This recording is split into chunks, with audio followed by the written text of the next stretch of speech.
Hello and welcome to episode 51 of the Chronicles of Nidum, run by us, Dice of the Beholder, and streamed through the ever-accommodating, wonderful Heavyweight Gaming. I can't believe I almost forgot that. We had it printed on a shirt for him and everything. Yes, we decided to get AD a t-shirt, which apparently fits. With the Heavyweight Gaming logo on it. I'm very happy now also to be sporting the Heavyweight Gaming. My pin badge arrived this week. I'm very happy with it. But yes, episode 51. Almost a year's worth of episodes, slightly over a year since we started streaming. They're still not level 10. And if they keep on about it, they will never be. But yes, welcome. Before we get into the rest of the stream though, again, a couple of words for our sponsors. First one being, and I'm very happy with them at the moment because of what turned up today, because apparently no post on Sundays doesn't apply to TTRPG accessories. Our first sponsor is Loki Battle Mats. They are an award-winning UK-based TTRPG accessory creator. There are many books then of battle mats, little, big, and giant sizes, are full of amazing artwork that add an awesome backdrop to any tabletop game. And if you are interested in finding out more, please pop over to or search Loki Battle Mats on Facebook or visit lokibattlemats.com, which any moment now will be in the chat, to view their amazing artwork and shop their physical, and also find out more about their digital maps, which you can find if you just type in Loki Battle Mats on Drive-Thru RPG, and they are all well worth it. What turned up today, which I'm incredibly happy about, is the Towns and Taverns Kickstarter, which I backed many, many months ago. I'm very glad that it turned up today. It was well worth the wait. The maps are incredible. Depending on some decisions from our players tonight, you might actually get to see some. But yeah, I'm very, very excited. And because I already had the access to the digital PDFs, I've spent months planning encounters using them. So very, very excited to finally get to try them out. But yeah, Loki Battle Mats, pop over. They do incredible work. Our second sponsor, who I'm also really excited about, because I got another care package this week, is Blink Dog Dice. They're friends to everyone on the chat. They're friends to everyone on the stream. They're friends to everyone. Yes, they're friends to everyone. Everybody's friend. But our personal friends, we know them like in real life. But yes, to small dice creators based in Cardiff, nice and close to home, and they're both wonderful people, incredibly hardworking, and they do fantastic work. So Blink Dog Dice, all one word. If you pop onto most social media, you'll find them that way. But also their Etsy shop as well, Blink Dog Dice, and please go there to indulge your inner dice goblin. Speaking of Blink Dog Dice, I completely forgot that they'd offered, upon sponsoring us, to send a care package once a month. And we got the Halloween one. We got some fantastic dice in there, did a giveaway, which Jerry won. But I am now drowning in Blink Dog Dice. They're all beautiful. They're all wonderful sets. We've decided not to keep any, but Christmas is coming. So next week, if everyone would like to tune in, we are going to do a mega dice giveaway. So there's going to be a first, second, and third prize, which at the moment is probably going to be 3 sets, 2 sets, and 1 set. So, get some friends to watch, and at least until the break, type the word in for you. The more viewers you have, or the more viewers you can get in helping you win, the more of a chance you get. So drag people along. But yes, next week, because I didn't have a chance to send out the tweet early enough this week, but next week we're going to have a major dice giveaway. So please come back from that and go check out Blink Dog Dice, because I think I've got every version now. Go check out Blink Dog Dice and see which ones you'd like. AD, if you want to bring everyone else on the channel, please, because I believe we have some, or at least one other announcement. Hey, say hi, everyone. Hi. Hi, everyone. Okay, so we have Greg. Hello.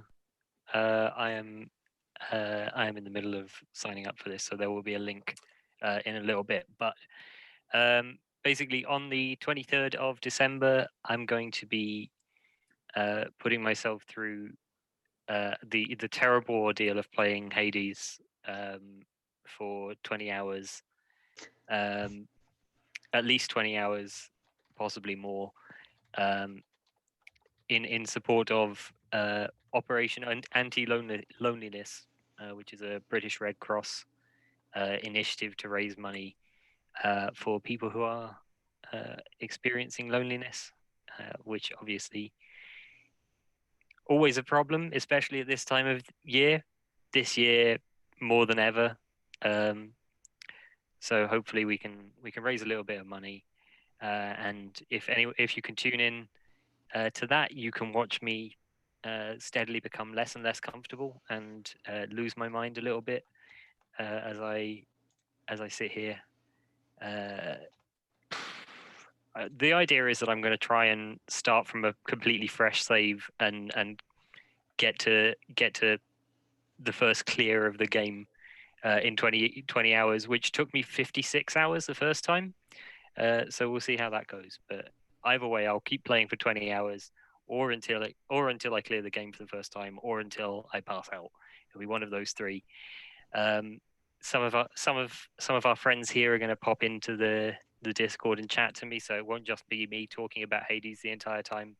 And I'll probably turn up in the background a couple of times. 23rd of December, I'll be starting at 7 a.m. And I'll be playing until at least math 3 a.m. on the 24th. But it could be substantially longer than that. Like I say, there'll be a link at least by halftime today. I'm just working on getting the campaign page set up. So if anyone wants to join, donate, tell your friends, send me rude messages, bully me in the chat, all of those things. It'd be great. Oh, I will. AD has shared sort of some information about what Operation Anti-Loneliness is. Feel free to have a look at that as well. But we will, obviously, once Greg gets signed up, we will be able to provide the link to his personal donate page. Yeah. Does anyone? Is there anything else? No. I think we're good. Cool. Then let's adventure in Charlem. Yeah, without further ado, episode 51. Taking bets on how long it takes before Greg does the awful accent again. I don't know what you're talking about. I don't have any awful accents. Last time, I don't ever do accents. On the Chronicles of Nidum, you finally said goodbye to your new friends that you'd made from the city of Felder. Some of those goodbyes were more bittersweet than others. Making your way out of the Underdark, there was a precarious moment where you could have drowned in an arcane airlock, but upon eventually fixing or solving the puzzle and coming out from the seabed, seeing the surface above you, using your folding boat, you very quickly made yourself safe and comfortable until you discovered two large galleys bearing down upon you. Fully crewed, there was a moment of fear before you talked your way onto at least one of them.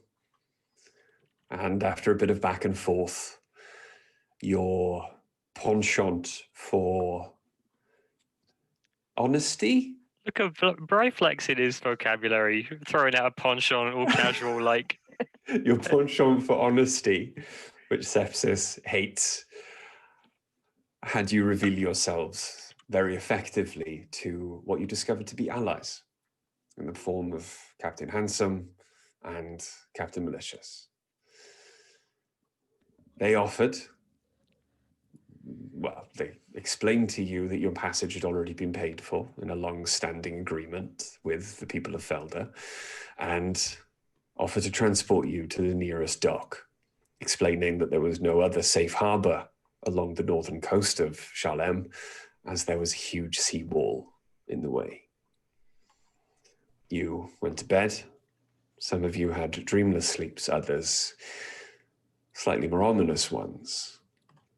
And eventually you were woken the next day by the bell, confirming dawn and your approach to Kalas. You all wake in the room. I You don't think muted, Mel. it's so obvious that I didn't get my dice tray out ready. Sorry, I'm still asleep on the deck, actually. I fell asleep, curled up in a corner. I seem to remember that there was I got some stick about not being ready very fast, and then I forgot one. turns out I'm more ready than the person who was giving me that stick. That's strange, isn't it? Charlie froze on my. That's a heck of a face to freeze on. Charlie has probably frozen. I hope she comes back. Oh my gosh. I just heard her say "oh no" from the other room. It looks like it looks like that one half of the meme with that cat that's like. So I'll be that cat. Now, if someone could just crop both those images, put them side by side, and do the meme font, that would be grand. Hang on, Hello, my love. You might want to rejoin then. Apparently, Zoom has kicked Charlie out. We're having Ooh, We're having Okay. some technical difficulties, folks. let us We hope apologise. that they can still there. We very much apologise. This is a little peek into the magic that goes into making this making. Oh, we all have just had. Wait, hang on. Am I back? Am I back? Yes, That's however, Rihanna. you're now a warlock sorcerer and Greg is a bard sorcerer. That was amazing. Oh, look, it's actually actively Okay. moving around. Okay, There we go. And my guitar's got stuff on top of it, so I And can't with- be a bard. with the magic, Oh. with the magic of having a producer and someone looking after the channel that's not us, we're good to go again. Yeah. Sweet, Um, that was not my fault. It just froze and went. It's fine. No, we could tell it wasn't your fault because there's no way you'd have deliberately stopped it on that particular screenshot. Yeah, you were. I'm glad you were, wasn't freeze Taylor on. Armstrong, and I was Smudge the cat for a So- short while. someone clip that. Oh, don't. So, yes, you all wake in the cabin given Thank to you, you lady. on the Eagle, the ship of Captain Handsome. The eagle. Because I I- slept on the. You I slept on the deck. Yeah. I was doing something, wasn't I? I can't remember what I was doing now. I'm sleeping in the same room as you and Sepsis and Fives because I'm sleeping on Fives Yeah. You decided to make Peds your pillow. mattress. He's my new mattress. Being, Everybody be- needs a being the automaton for a first to pillow. be woken, then, Dice, by the movement of everyone on deck, Yeah. you find that through the night someone has placed a blanket over you, put a bundle of grain, or a bag of grain, sorry, under your head for a surprisingly comfortable pillow. And you wake That's weird places. in relative comfort, a couple of bruises from the hard deck below you, but all in all, a restful night's sleep. There is a flurry of activity around you, though. There are, as far as you can see, about 20 people, all different races, shapes and sizes, rushing about the deck, running up sails. All different shapes and sizes. There's a 12-foot dwarf. Mhm. He's an oblong. There's a circle of gnome. There's a rhomboid. There is. A couple of trapezoids. And an octagonal halfling. On the back. But no, they're rushing around. Captain Handsome is at the wheel. He catches your eye and gives you a nod and a wave, and kind of shrugs as if to signify where are the rest of you. I will go and find my friends. I have something to tell them. Okay. I thought you were going to be like, I'm going to go find my friends. I have them. I have friends. I have friends. You've have been. friends. It takes you but a moment below deck to find the cabin that you've been given. You were shown it the previous night. The door is still closed. You can hear the sounds of slow movement as your friends come to waking inside. I'm going to go in and go, morning! Morning. Morning. How did you sleep? Where did you sleep? On the deck. Somebody gave me a pillow. It was a sack of grain or rice or something. It was surprisingly comfortable, but I still can't turn my head beyond here. That'll do it. Take a look at it later. It's fine. It's really not. I've been through worse. Aren't we all teenagers? We should definitely be able to sleep in any kind of position we feel like with absolutely no Yeah. consequences. I'm not anymore. My age jumped forward, didn't it? I mean, You're still only 22 or something, aren't you? I almost downhill in your even at 20s. 16, Greg, I wasn't able to do that. So That's fair. Even as a kid, I woke up. I sort of sit up, so I'm sat because I slept face down on 5, so I'm sat up straddling him. So my legs are just hanging either side down the hammock. That's how I want to wake up. I'm just half asleep still, just sat there like what? I forgot to tell you guys something important. Oh, potentially How important. Not like dangerously important. Anyway, so this orb in the chest of my armor, Mm-hmm. his name's Vizier. It's got a name. He's got a name, or at least I think it's a he. I haven't actually. And I go, are you a he or a she? Do you have a gender? do you have pronouns? What are your pronouns? What pronouns? Are you okay? What pronouns would you like? I do not have any. In my culture, I suppose the language they use could be translated as it, they, them. I can work with that. That's not unusual for our group. Okay, cool. They, my apologies, can speak in my head, and they have abilities. But they knew Antonius. They came from the bag, the beholder's The sack. bag of holding. The beholder's sack. So what you're telling me is you took an orb from inside a magical bag full of stuff that we don't fully understand, and then you just built it into your suit, and now it's talking to you. He gave me good feelings. He gave me good vibes. Okay. That's all we need is good vibes. We do not make smart decisions. I mean, you the know, vibes were there. They weren't off.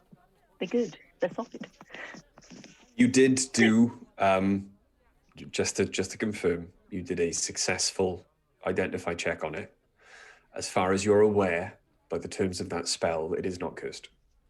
I do that. I relay that. Okay. And go. I'm not So worried about it being cursed. I'm just worried about it being a bad influence. I already have that in my life. It I doesn't roll- matter what the orb tells me to do. Yeah, I I don't want roll anyone up at that stepping in my exact role. moment and say, "Did someone say bad influence?" Morning, Sepsis. Morning. It. But he's super smart. But the point of this is that at some point there is somewhere I would like to go, because I would like to try and take him home one day. I know we've got a lot of things to do first, but it sounds like the most amazing place, and I want to go. And Where's where home? is it? It's a well, that's more challenging. I rolled something against where it was, or understanding where I would need to go, Rich. Right, or something. What do I remember if I don't? There's no map you remember. You were given images of a route. It was, you remember enough of the images that you could probably get there if you recognized one of the landmarks you were shown. But you don't know, you know it's on the continent. You know it's south in a southerly direction, because you passed very quickly from hot temperate climes into snowy mountainous regions as the images climbed up. So you know it's somewhere with a large, huge, in fact, mountain range that seemed to stretch on forever. I relay that information. Who snores like That narrows it down. well, maybe, but it's a place where Antonius got a lot of the ideas for the automatons before, it was corrupted and abused. But I think it would be an incredible place for me. But more importantly, I just wanted to tell you guys about the sentient glowing orb in my chest. He's nice. say a nice sorry. That's fine. Cool. I climb off of Fives, and I just immediately start looking around the room, trying to find where Honey is scurried off to. How does Honey feel about that venture? He just appears. He just appears every now and again whenever I remember him. Yeah, Honey's hold his breath. fine. Honey's okay. He gets carried everywhere. He's fine. Vaguely traumatized. Like He can hold his breath. It's fine. Honey has been like consistently near fiery death every time Oriana uses a fire spell and is suddenly surrounded in flames. So Must have leveled up a couple of times. Water was like a nice change. Yeah. Honey's like level 3 now. Yeah. If we're using the new companion leveling rules from Tasha's Cauldron of Everything, yeah, probably. You don't do much. You look cute. He's just there to look cute. To figure out what Honey's levels are. But yes, Honey is fine. You see them surrounded by, like, as you look, they're in a corner and they're surrounded by what appears to be like carapaces of lots of bugs that they seem to have found. There may have been an infestation on the ship. However, this infestation has been probably the victim of a badger genocide. And Honey looks quite sated. Any small not marsupial, any small rodent really, because he'll eat mice, rats. Mm-hmm. Yeah, but Honey looks well fed. Let's put it that way. All right, I'll leave him to sleep. There's a hammering on the door. Roar! Morning, Bear. Hey. Come in. The door swings open. Bear ducks under it, and then stands up. It's full, like 7 foot, 8 foot frame. Looks around the room. Roar. Okay, coming. I'll follow. Walks back out. Because we'll be getting close to Shalem, I'm going to put the helmet over. Okay. Covering your hair as well. Yeah, everything. I go back to automaton form. Okay, cool. Automaton Billy. Automaton dice. I'll And are ready you the hat, in? but not put it on just yet. Because you've just woken up. When you don the armor and make that change, then are you making the change to Guardian or Infiltrator?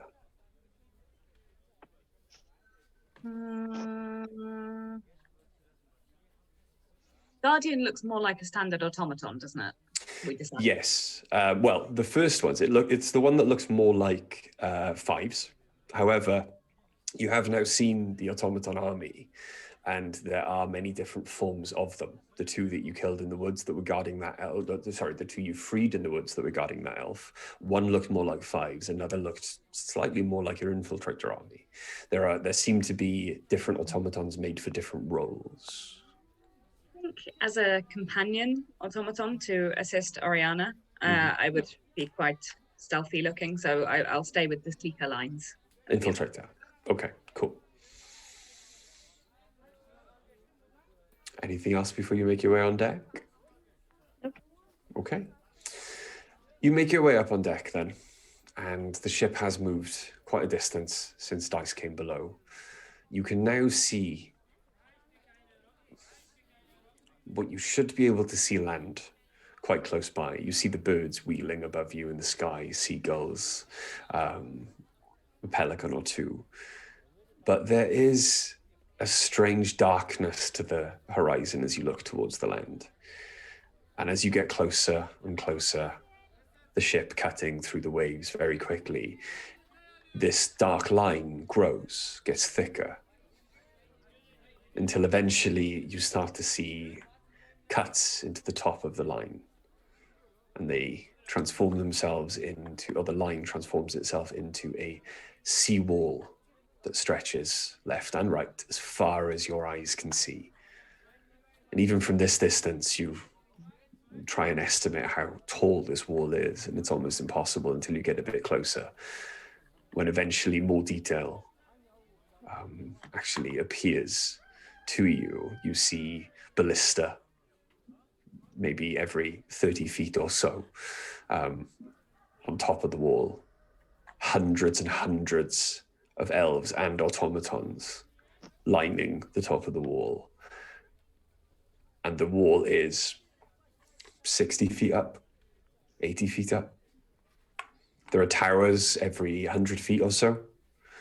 And they stretch to further, possibly 100 feet from sea level. Guys, I think I would like to go back. Well, it's under the ground. It's intimidating, but we'll be okay. The ship, instead of approaching straight towards the wall, starts to cut left, or what Oriana checks her compass, starts to cut east. And you do see far off in the distance, there seems to be a break in the wall. And from your estimations now, you can work out how tall the wall is. This break is quite large. And you start to see other boats, small at first, but then they eventually reveal themselves to be galleys, some smaller, some larger than the one you're currently on. Everyone roll me a perception check. While this is happening as well, can I don my hat of change and be a half-orc or something of that, whatever I was turning into before? My brain isn't very smart today. No, it was half orc previously. So yeah. Okay. 17.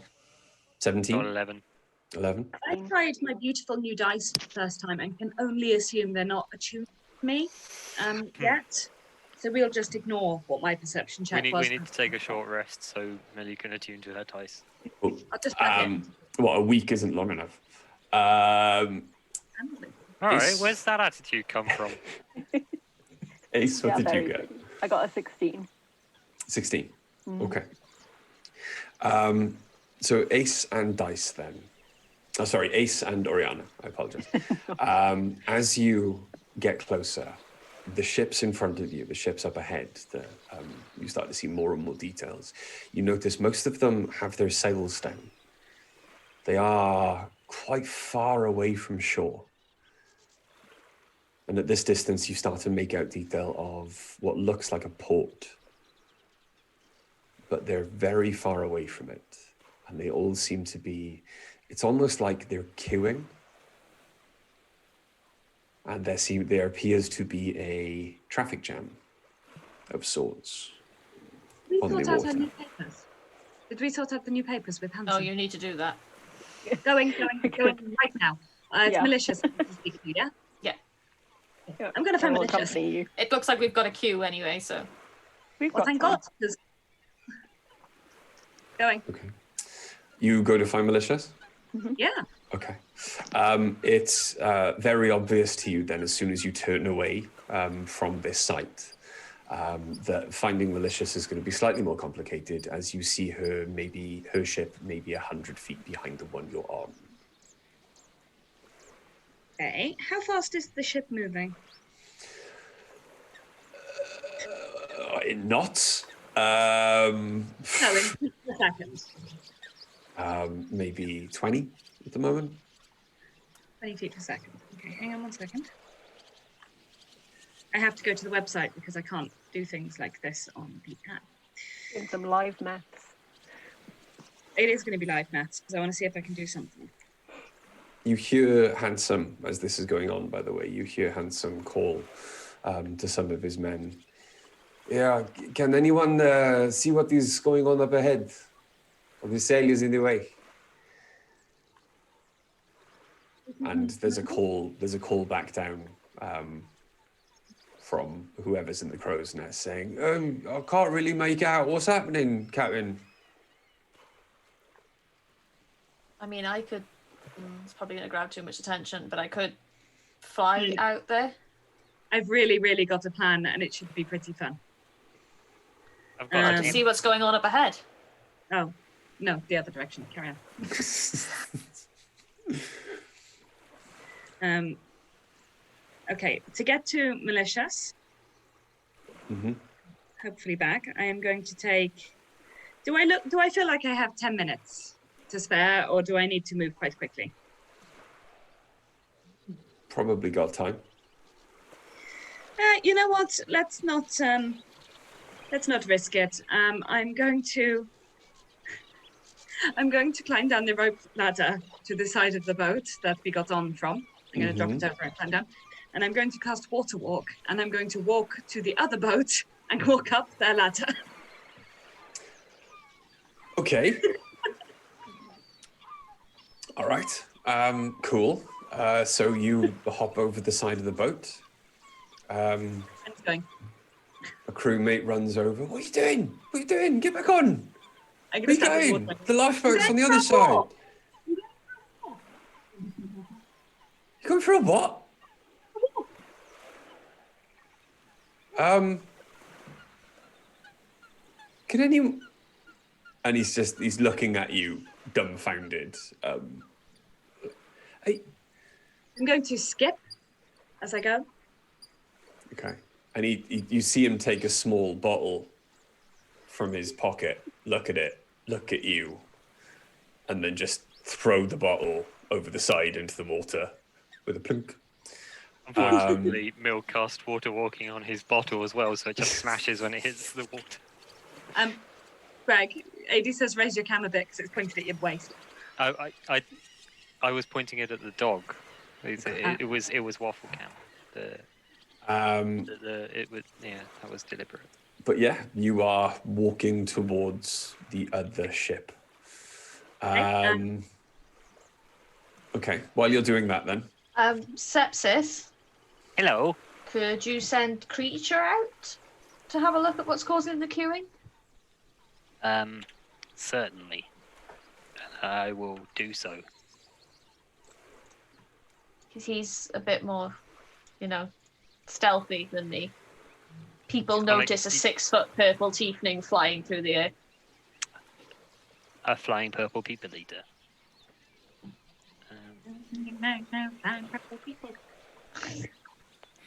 You don't know the song? Okay. Yeah. Oh. You carry on skipping on water. Yes, I'll do that. I'll send Worm out ahead of us, see what's going on. Okay. You feel Worm's weight then leave your shoulder, invisible as always. And you can hear the gentle flapping as he makes his way out across the water. Are you seeing through his eyes or just... I'll just wait for him to report. Okay. Roll a perception check for Worm then, please. Hey, bastard. You know I hate rolling perception checks. Mm-hmm. But you're so good at them. 6. 6. Okay. Yes. We'll go with Worm's base perception then. Yo, puppy. That would be 11. Yeah. So, it takes a few minutes, but Worm does eventually... Boss! Yes? All the ships have stopped. And the sky is grey. No, it's blue. Well. Okay. That is correct. That's what I've sent you to determine the cause of. Well, there seems to be a hold-up in the port. Yes? Do you have any further insights about the cause of the hold-up in the port? All boats are being searched. It's not the best news. Do you have some better news? The port smells like good food.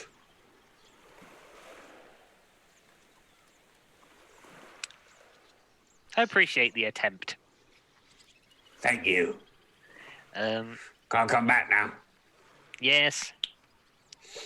I'm going to report the ships are being searched to my compatriots.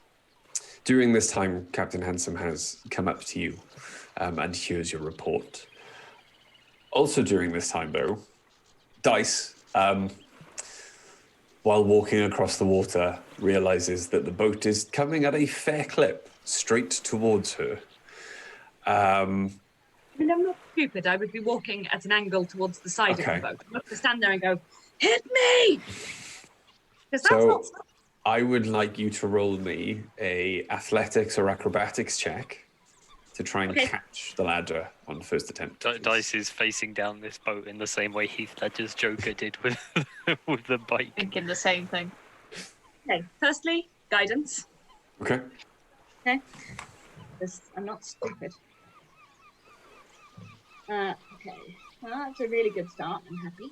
And then it was a D4 on top. A D4, not +4. Yeah. As I pointed out.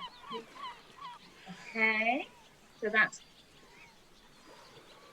17? 17. Yeah. Excellent. No, 19. I didn't add my actual acrobatics score. As then the ship starts to come towards you, do take a few steps to the side. And at first, it appears that your presence has been shouted to the person manning the helm.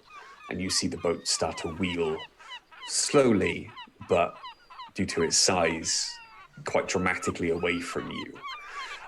It's at that moment then you take a few steps forward in a running leap, and your hands just manage to grasp the rope ladder, and you manage to then very quickly pull yourself up the side of the boat. Yeah, I had a second plan if I hadn't got it anyway, so I'm happy. I was just going to cast fly. As you get to the top, Malicious is standing there, going, "Oh, Hi. he's not the one I was expecting to come and visit me unannounced, but You're muted, Greg, Hang on a minute. If you had fly, why are you walking on the water? to show off. Flying isn't showing off. Mostly good luck with the people on the ship.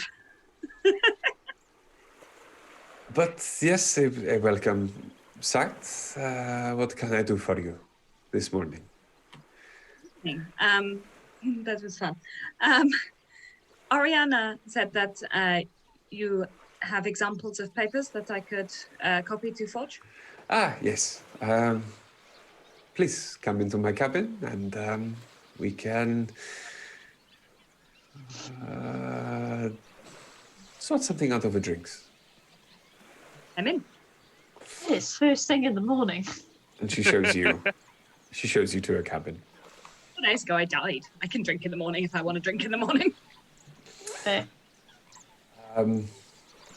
So yes, you report then back on Captain Handsome's ship. You report what Worm has seen and relayed to you. Handsome, I have no idea why there is an increased security since the last time we met Portier, but Probably us. They're going to know by now that we escaped. Well, yes, but we have not yet had. We have had a few people escape from forces in the Underdark, and they have escaped in very much the same way as you, and they have never caused this much hassle. Is there something more important about you? Is there something more special? We're a special case, I think. We're Did you- extremely special. Did you try and murder one of the royal family? Ha ha ha! About No, that. Laughs too loudly. we saved a member of the royal family. Jesus fucking Christ. And it got taken out of context. That would not normally make you the enemies of the state. Also pissed off a fair amount of elves along the way. Okay. Might I inquire, which member of the royal family did you say? A prince. Little kid. Is it I don't think we got a name. the child Prince Sebastien? Maybe. Sounds about right. I mean, there can't be many. Apparently, elves don't breed that well. Un moment. Un moment. You say you saved him from rabid dire wolves that were set on him by bandits. No, from tax fraud. We saved him from a tax Oh, fraud. sepsis, give it a rest. Yeah. Yes, there was direwolves set on. Well, there was direwolves involved. We killed the direwolves. Elves showed up, assumed it was us that tried to kill the prince. Okay, I can do it. I know. Also, we're unlicensed magic users, so And some of us Yeah, are that didn't go well against us. and But humans using magic as well. but this was all part of the plan that failed. Yes, Plan? What plan? the plan. Everyone in the continent knows about the failed assassination attempt on the child prince Sebastian. He was attacked by dire wolves, apparently saved by some slaves and invited back to a local lord's manor. And when he was resting from the stresses of the day in the local lord's manor, he and his retinue were trapped in a horrible fire that burnt him horrifically. Because the locals abandoned the town and set fire to the house.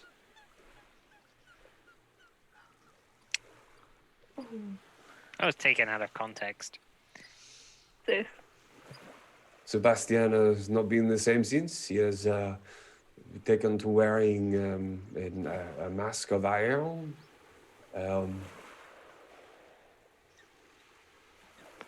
Okay, so His brother Louis is posting a great reward for your capture. we We might need a grew up in minute. quite a sheltered area that's hidden from the elves. You grew And up when- in one of the Nidums, yes? Yes. Yeah. Yeah, and it was more that the elves were invited back to the manor to negotiate. And we were snuck out and banished to save Nidum. And we've been hunted down ever since. And who started the fire? Someone started a fire as a distraction. I And don't it know what you're wasn't talking me. about. I don't know what you're talking about. You use a lot of Didn't- fire magic. Could you possibly have started one by mistake? Didn't This is just know going to, the like, child sidle was in the really close. house. To Oriana. Did we murder the prince? No, No, he's alive. no, we didn't because he survived. He survived the fire? He's yes, just he wears an horrifically iron burnt. mask now. Oh. I feel like that's better. So in the meantime, we've been on the run for something we didn't do, except as it turns out, someone did do something. I think we were on the run before the fire started. Even Waffle agrees with me. Waffle wants to roleplay. So, since then, we might have caused a bit more trouble in a couple of towns. Might have been linked to freeing some human prisoners. Might have caused the breakdown in a marriage. You are Might have insulted the Inquisitor and refused to marry him. terrorists. Well, listen, Unintentional? Rebels? terrorist is a relative term. One man's terrorist is another man's. Freedom fighter. I was gonna say arson for funsies-ist. We're a rebellion. You do not have to explain yourselves to me. I am, fortunately, not bound to anybody on the continent or beyond. However, it still grates me that a great many of my people are under the yoke of elven slavery, so I will not turn you in for this. However, had you told me last night who you were, I would have given you a much nicer cabin. Put it that way. Perhaps given up my own. Not needed at all. The people of Shalem, we have a long documented history with rebellion and raging against the machine. I'm sure I remember something in the history books about a guillotine. It was an idea we had, but unfortunately, the elves, they proved too wily for us to use it. But no.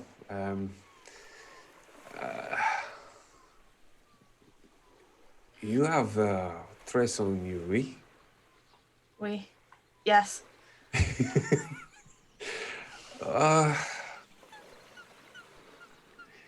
You want to get us sorted as quickly as possible. I might know someone. They are not in Kalas. You will find them in the fun part of Paras, the capital of Shalem. Well, I say fun part. Other people call it the criminal underbelly. But yes, you will find who you look for there. He is a red mage, works in blood magic, but started life as a how you say, physician. The magic came from accidental ingestion of blood, and I think he took a liking to it, or Accidental ingestion of blood. Oui, there was an injured man. He did not know that this was not technically a man. It was one of the ones from Romania, from the Transylvania, the Carpathians, the Zems. And he now does not like to, as shall we say, go out in the daytime. Oh, okay. Vampire. But he knows Not a the lot. first one we meet. He knows a lot about the blood magic. You may want to speak to him about having the trace taken off you. Possibly. He is a little bit, how you say, eccentric. He is from much further east than Brescia. They do things very differently out there. But you should find him. Okay. They call him the Red Mage. You Right. like him. Okay. Is he In a the meantime, terrorist we need to find a way to get past this search. Unfortunately, he is the only thing I can think of. Oh, you mean the search at the beginning? Yeah, the border. The one here. No problem. So, because of security, we probably should gather more of the rarer rums and vines. Excusez-moi. He goes, bows to you, and goes downstairs. And you hear immediately lots of crates below deck being shifted around. Meanwhile, on Malicious's ship, dice, roll me a...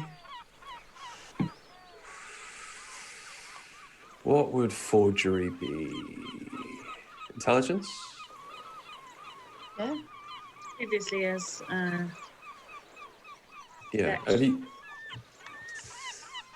Like arts, you've done it as a dex previously, but with proficiency because I have forger schools.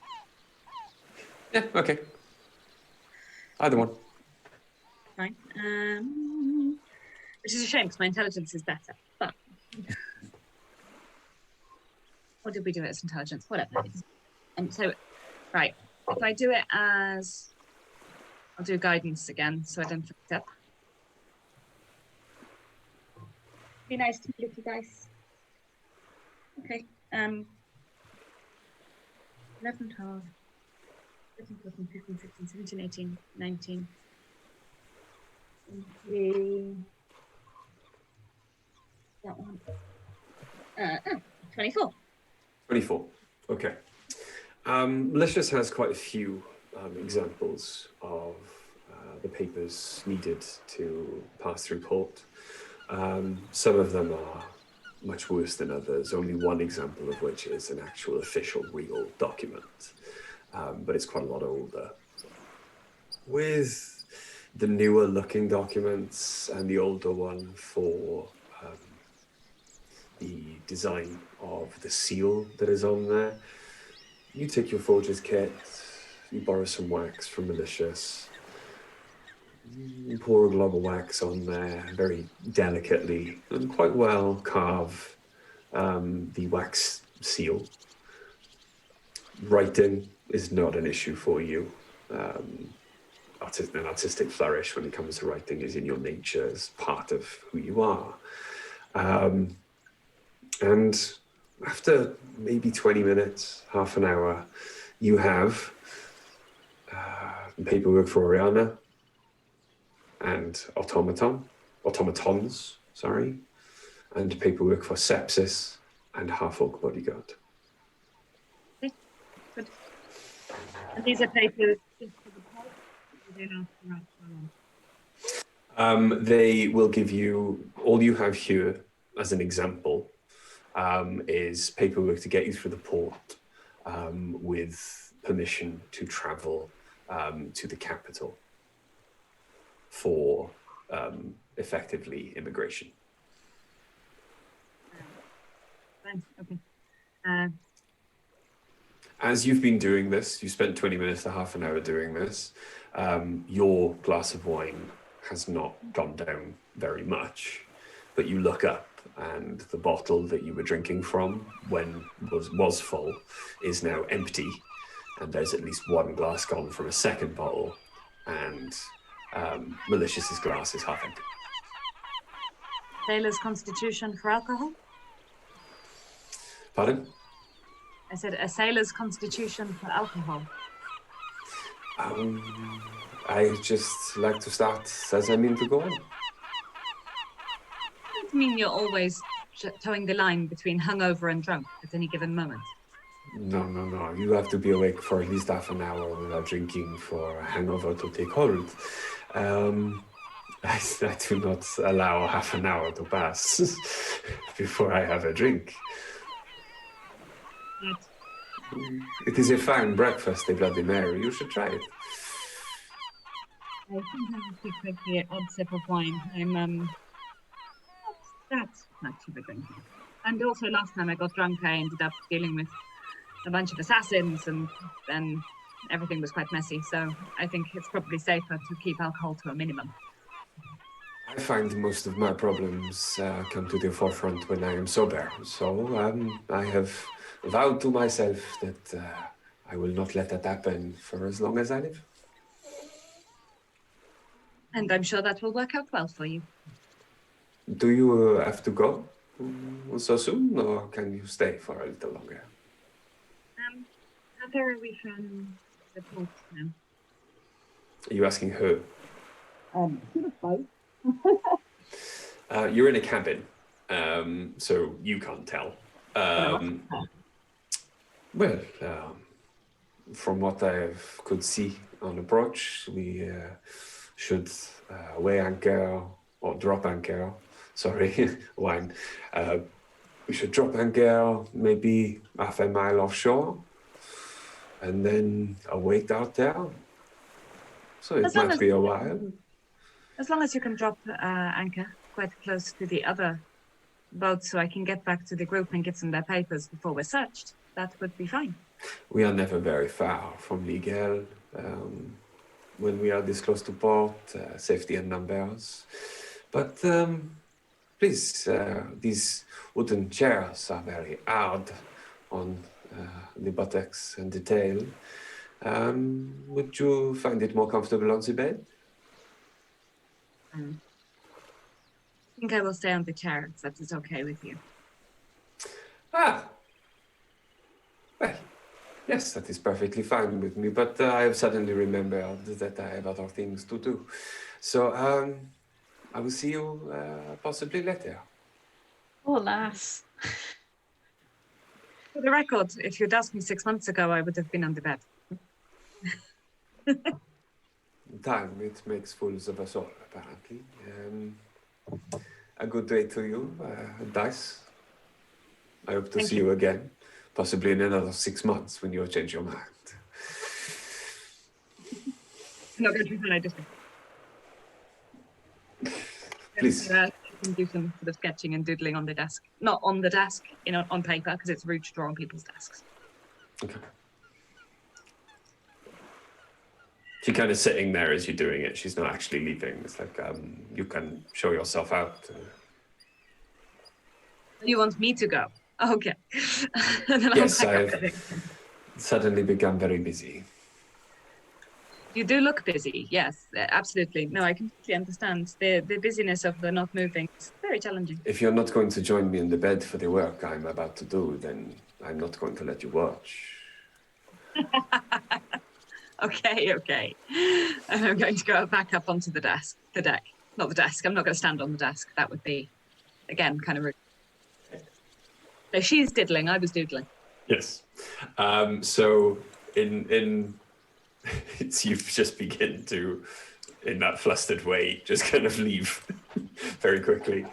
The ships. Just left the girlfriend. The ships have slowed as you come out on deck, and you can see that yours is now almost maybe 10 feet away from the Eagle. They are anchored up next to each other. You can see that there are long wooden planks hooked on both ends that seem to have been, and the hooks are quite large, and they seem to have been placed attaching the boats to each other. But as the ships move up and down on the water and kind of slide forward and back from each other, so do the planks and the hooks. They're not fixed. And you very quickly determine that they're used to keep quite close proximity to each other, but to keep the ships just far enough away from each other that they don't cause each other damage. Okay. How long has it been that I was in with malicious? 20 minutes. Oh, cool. In which case, I'm going to look at these interesting planks and go, could I walk over? Yeah, I'm not that agile. I think I'll just, and I go back down the ladder, walk around on the water and climb back up the other boat. Okay. While you were waiting for Dice and Captain Hanson to return then, you guys stand around like a sore thumb, basically, as the crew then ready both ships and drop anchor.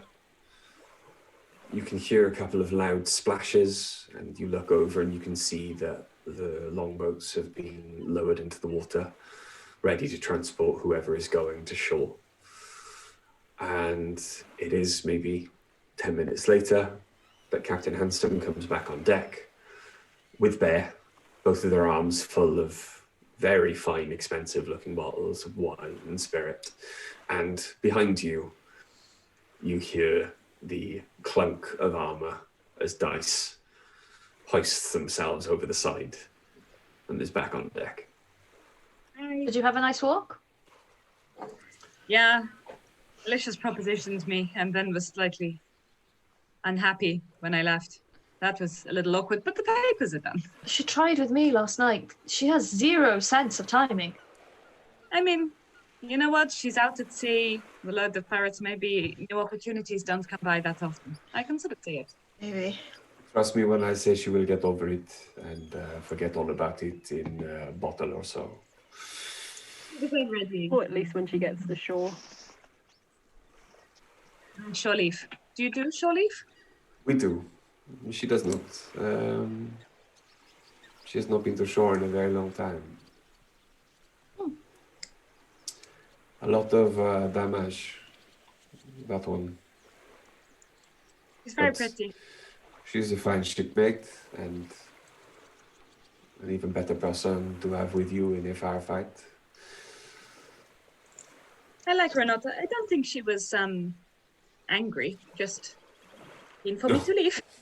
No, trust me when I say more people say yes than say no. Yeah, she did seem confused by that. It was probably quite novel for her. It sounds like it happened a few times this weekend, or this week. Well, days. counting twice so far. Yeah, What's the plan? What plan? Handsome. Well, Bear will take you ashore or on the longboat into port. He knows which place where to dock you. He will catch the eye of guards we have a agreement with, and he will proffer these incredibly expensive bottles of wine we have saved for just such an occasion. Bribery. Okay. Oui. It is a tried and tested method and has worked for years. Good. Now we wait. As an automaton and a half-orc, me and Ace don't need to be bribed for. We just belong, guys. Oh, it's more that you weren't here. The ships are being searched by elves. Oh.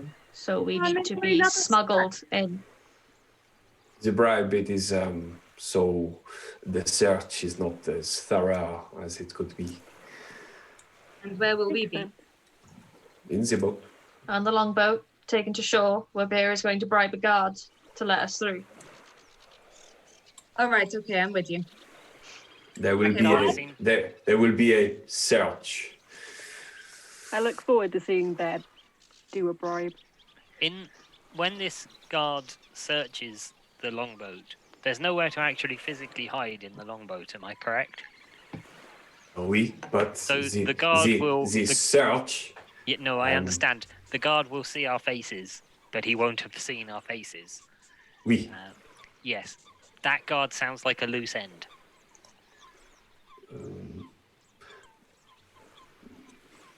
What are you? Well, Dice and I are disguised. And we can disguise ourselves quite easily, Sepsis. Yeah, there's no reason that it needs to be a loose end that's seen our faces. We can. A murder is going to be harder to cover up. Sepsis does not react to that in any way. I find it very amusing, but Sepsis doesn't react to that in any way. You're quite right. You're quite right. That seems eminently sensible, and as a group we look very different than we did when we left. Sorry, Arm your little bloodthirsty mittens. Oh, you noticed my new Hang mittens. on, sorry. Say that again, no. Just why would anyone care who we are? We're a long way from where anything happened. Surely we're not even on any boards here. Then you all suddenly remember Dice wasn't on the boat for the conversation. Hey, you- had Oh, with we're Hanson. famous remember- terrorists. You remember when someone, and I'm side-eyeing Sepsis so hard, thought to set I'm a cleaning certain my nails house with a on little fire knife. as a distraction? Sure. Turns out the prince was in the house, the one we had saved that morning, Terribly named. and Died. now is Horribly horrifically named. burnt to meat. He's still significantly less dead than if we'd let the direwolves eat him. So we are now wanted terrorists for the attempted assassination of a prince. Sure, that sounds about right at this point. And I'm gonna have to let the dog out. Go on with that. No, Okay. you got rid of the dog ages ago. You turned it into armor. Okay. So when you are ready, please. It has been a pleasure to have you aboard, Miguel. And we hope that you travel with us again, or at least recommend us to less reputable friends. We'll be sure to give you a 5-star review. On Yelp. What is D&D's version of yet? No, we prefer the D&D Uber, the app. You have to click the 5 stars. But yes, it has If been a anyone pleasure. needs anything smuggling in and out of Charlem, I will give them your details. D'accord. Au revoir. Parkour? D'accord. D'accord. Oh! Can I jump off the edge of the ship now? D'accord. Au revoir. And he walks off. Okay, so we get in the longboat. Seems so. Bear climbs down ahead of you. You get situated on the rowing seat. Follow Bear. I just jump down, but sort of use my wings to guide me. Okay. Sepsis? I'll get in the boat. You look below. It is a much smaller, more rickety boat than you have travelled on ever. Not as fancy as our wonderful folding boat. There is already water in the bottom. Like a little bit, but yeah, there's water in the bottom. And when dice and 5s eventually follow you, you realise the boat is sitting, especially with the weight of Ace's armour and Bear, the boat is sitting very low in the water. But Bear takes 2 overly large oars. These oars are, or were not probably originally meant for a rowboat such as this. But he takes them, and there are 2 large chunks taken out of the sides of the boat where these large oars fit in. And every pull of the oars is a creak and a crunch as tiny little bits of wood break even more as he just starts to pull you through the water in long, powerful strokes. As you get closer then, I love you long, do powerful see... strokes. As you get closer to port then, you do see that the blur of motion that you could make out from the distance you were at kind of dissolves into people. And like the first time you arrived at the city of Tau, or Portside, it is busier, 3 times as busy as Felder, busier than Tau, as busy as Market Day in Cardiff. And I did. Cardiff. And Cardiff is what it's now called. yes, Cardiff. And as you get closer, you realise there are maybe 15 longboats in front of you, maybe 5 jetties to take them all, and they are being stopped at the end of jetties before being allowed to pass further into the port where they can offload their cargo, passengers, whichever. You can see that each jetty has 10 or so elves and automaton guards on it. Is everyone else in a disguise at the moment? Yes. Is Sepsis disguised? Sepsis? Yeah, my disguise is that I've had an image reimagining since we left. That's Albion. true. No one. People can see your face now. Yeah, exactly. I'm not a sack. What Had a does my makeover episode. paperwork say that I am? Tiefling. Does it state my colour? Mm-mm. Okay. That would be a weird thing to make me put on a form. Not in a totalitarian regime, it wouldn't. Well, I'll make myself green then. Okay. With the disguise kit or with the spray you have? With my underwear. Ah, yes, with your underwear. You will yourself green, and immediately your skin takes on a green hue. Same size horns, or? Smaller horns. Small. More like one of those washed out teeth things. Okay. Washed out Diluted. tiefling, smaller horns with a greenish hue. And no wings. Your wings then, for even you, but the rest of what everyone sees is your wings become a very heavy kind of scaled leather cloak. a cloak made from the skin of a very large lizard.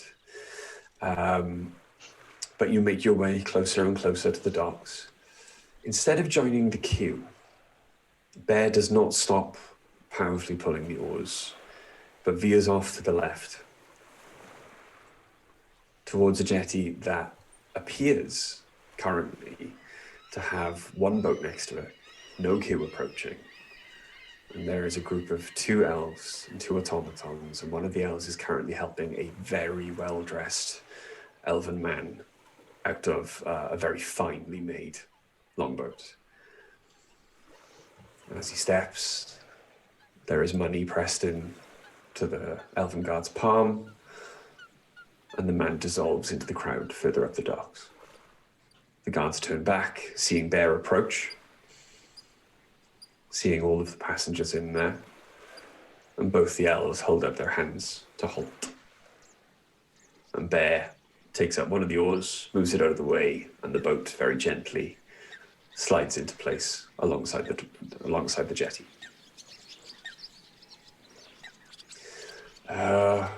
Welcome to Shalem. Your papers, please. And while you have given us your papers, please step off the boat so that we may search your belongings. There has been a terrible incident, and please. Oh get no! on, What get on. has happened? Your papers, please. Hand over our papers. Okay. I hope everything's okay. Ace is eagerly going to watch Momo, Bear, please. waiting for Bear to do the bribe. Momo, please. These papers, they appear to be older. How long has it since you have been in port? And he directs this question to Bear. Bear, in answer, picks up one of the bottles, looks at the label, and then holds the bottle out to him and points at the date on the label of the wine. The man goes, "You have been away for a great many years, and understandable then that your paperwork is out of date, while this fine wine is most certainly not. It is only the one bottle you have? Nothing to share?" Bear then crouches back into the boat, and you can see a crate filled with wine passed up to one of the automatons, and the automaton takes it from him. My companion, he does not like wine. He prefers something stronger, more exotic. Bear, once again, crouches down into the boat. And I think he's up, talking about you, Bear. pulls up a few bottles of rum and hands them to the other automaton. Oh, it could have been that, I suppose. That will probably do. I can see you have completely removed your cargo. There is obviously nothing else in your boat. Good day. Also tell Katil and Som I would like something white next time. And Bear growls at you guys and nods to get off the boat. Like, you get off the boat. Yeah.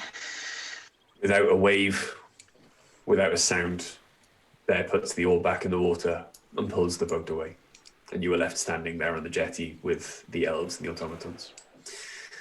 You had questions? You said something had happened. What was it?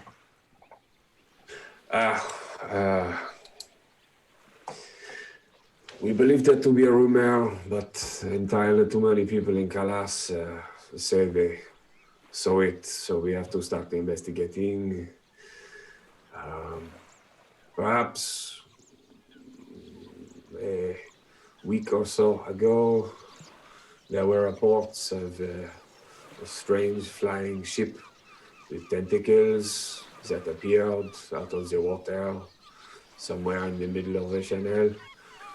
It flew over Kalas and made its way further into mainland Shalem, but there were apparently bodies trailing and falling from it. So we believe some of them possibly survived and made their way to the port. So we are searching all boats coming in for evidence of foul play. Sounds like somebody's had a lot to drink. Well, you could say that, but the clerics they abstain from the alcohol, and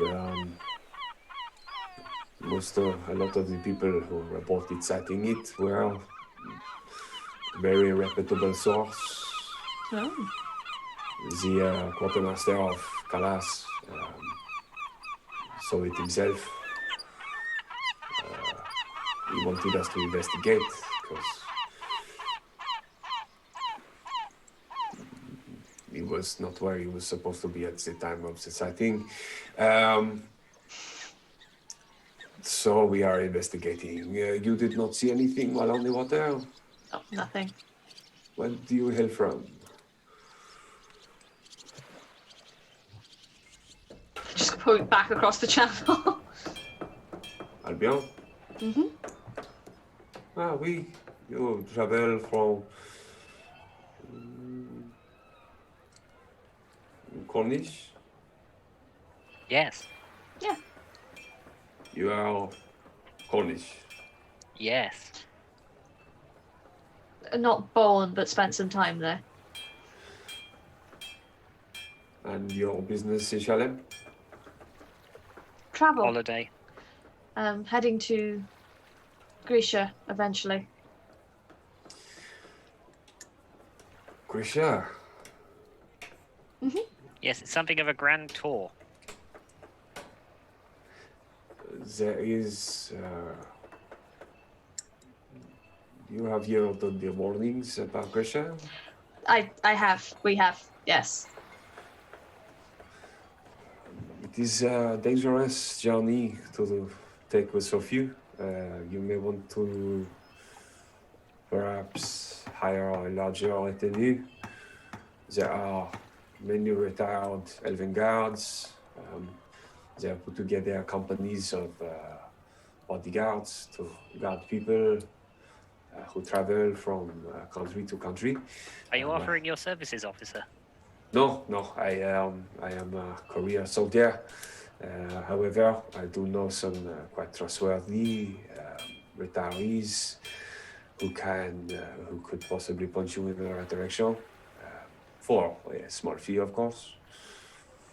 I think our intention is to hire mercenaries closer to our destination. Perhaps I'll just get more automatons. You will find many mercenary companies in the border towns. Tell you what, you seem like a nice enough sort. A lot of the time, if you tell them Marshal Marceau, you drop my name in there, they will give you a preferable rate.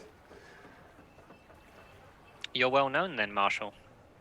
I am well known for hosting parties with some of the best wine and rum, yes. I can't imagine how you would obtain such a thing. I know the right people.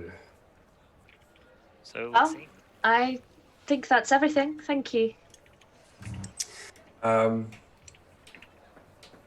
You know very little about Kalas, I take it?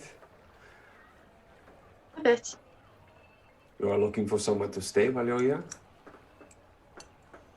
Probably, yes. Well, it is strangely named, but you will find no finer establishment than the one behind us. do we see a sign? You look up, and there is quite a large establishment. It's maybe 100 feet across. And you see a huge sign, and it says Le Grand Pubis. What sort of establishment is Le Grand Pubis? It is a tavern. There is other business in some other rooms, but it is a tavern. There is a fighting ring. I believe there is a tournament. What day are we on? Yes, tonight, in fact. I'm interested in perhaps an establishment that serves a better class of people. We are the major northern port town for the entire empire.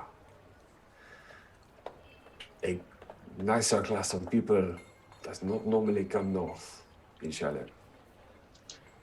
And if they do, they do so by airship, not the water. When you come to Calas, you take what you can get. I promise you, you will not find a less wretched hive of scum and villainy.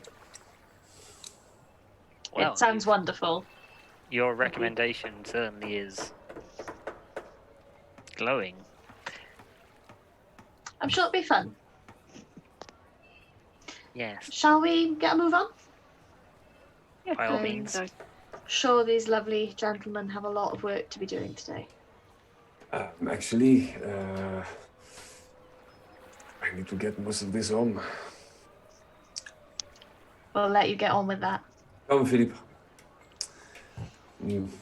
Au revoir. Au And revoir. they both walk off ahead of you. You are now standing on the jetty in Chalet or in Calas. Which is in Chalet. Yeah, there's no one else around you. Do we check I into think the inn? we're alone now.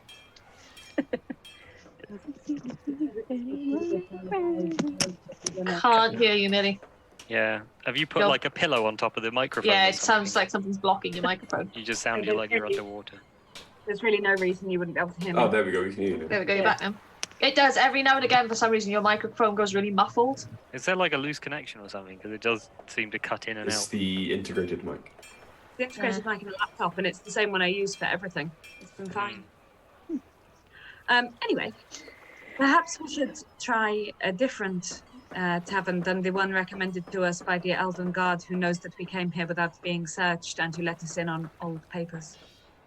I like the way you're thinking. I think I mean- that it might be our best shot to stay there Why? Why?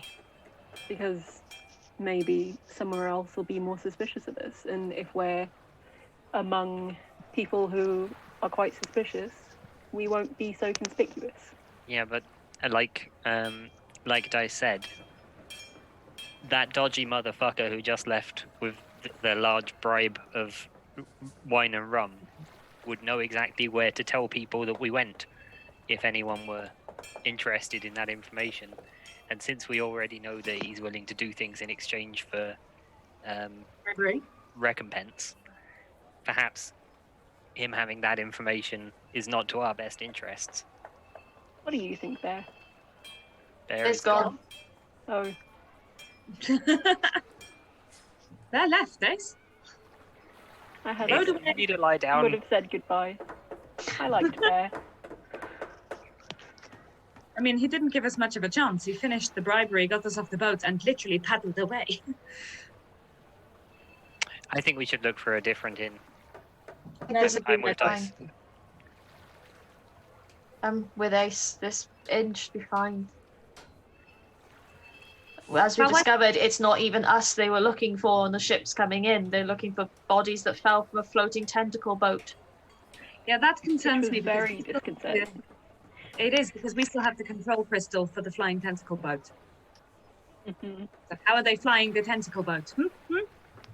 Maybe they have a spare tent. You know spare about a control flying tentacle boat? No, so do you. I You know. you do remember, Oriana, that there were plans for a very familiar sounding boat that Tentacles you were found. not mentioned. It's one of the Yes, things that yes, Bryce yes. stole from Baldur's Gate 3. It's relative. They tend to be very tentatively. I'll punch him if you want break. He's Thank you. his soul has left his body. My only goal in this game is complete. I think we'll be fine with this end. It's I think I do huge. too. No one's actually looking for us here, and we're in disguise Plus, I have anyway. interest in this fighting ring. Okay, We also watched another guy get through on bribery just ahead of us. fairly common. Maybe we should pick up some very expensive wine. Anyway, also We a can diamond. do that. Yeah, I think it might be a good idea. Haven't we got like 1 million gold now? Yeah, basically we got 1 million gold. Yeah. Don't say it Sorry, so we're- loud. We're winding. Pretty sure that's not how the conversion works, but okay. It's not. I'm dogs you, out. Millie. It's 9 o'clock, so can we come back in like 50 minutes? So as you approach the inn then, Mhm. before I describe what you find inside, we're going to take a break because it is 9 o'clock. So yes, we're going to take a break there.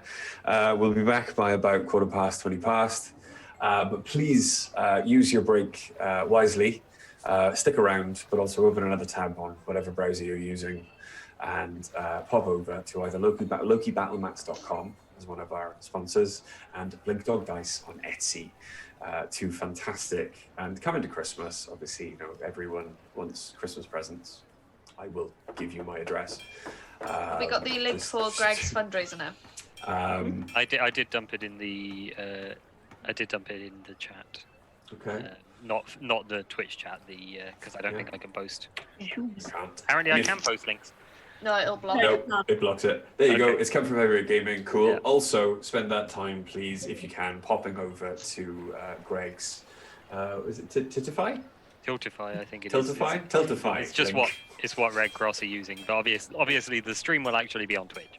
Yes, stream will be on Twitch, but pop over to that link and find out more about the charity stream that Greg is going to be doing on the 23rd.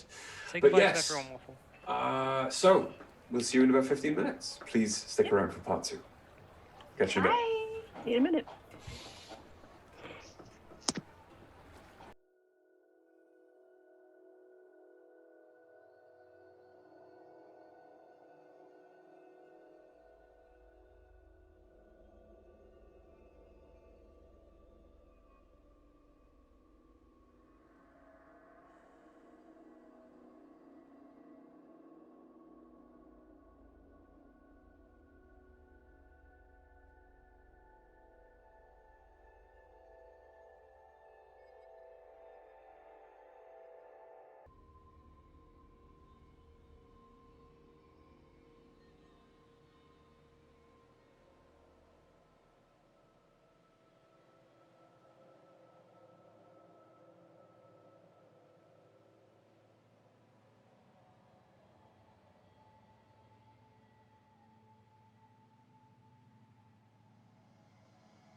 Maybe 80s now. Hi, and welcome to part 2 of episode 51 of the Chronicles of Nidum. The only reason I keep calling them just episodes and numbering is because the title doesn't come to me until I upload it to YouTube a week later. So yeah, or they say something during the episode. That's it. That's the title. But yes, welcome back to part 2. Where we left the party then, you were approaching Le Grand Pubis, and are you still entering? After Yes. the half-time conversation everyone was having, just to annoy me. Who the fuck with you? Yeah, we're like- going into the tavern. Okay. We'll let you use your new shiny map. So you walk in. It's a double door. It is very well put together, very well decorated, very well maintained, as opposed to the rest of the port around you and the very rickety jetty that you just walked along. It is loud, and as you walk in, you realize that on this floor at least there are maybe 10 figures that you can see, maybe another 15 that you can't. There are about 3 levels above you where you can see balconies where people are seated, drinking, laughing, singing, shouting to balconies below. All different manner of races. Some you wouldn't expect to find in a civilized setting. You can see bugbears, Yes. even a few gnolls, along with half-orcs, less well-to-do elves, and other races as well. There's a large contingent of dragonborn. You can hear growling and shouting at each other, and there is a very large bestial growl coming from somewhere off, just out of sight. There's one bar you can see, no one standing at it. However, standing behind the bar appears to be a human. I have a question. Yeah. Do any of the Dragonborn look like the bounty hunters we encountered previously? Roll me a perception check. Oh no. It's quite dim. It's quite dim light in here. Well, it's good. It's good, and then I accidentally flipped the dice. I got it. It's a. I've closed the app. This is going very well. Hang on. Nope, that's my spell list. I know how to play my character. Stop judging me, people. AD, if 19. you want to go to the battle cam map just to give the viewers an idea of what the pub looks like.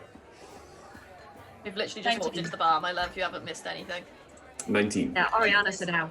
There's a human behind the bar. Okay.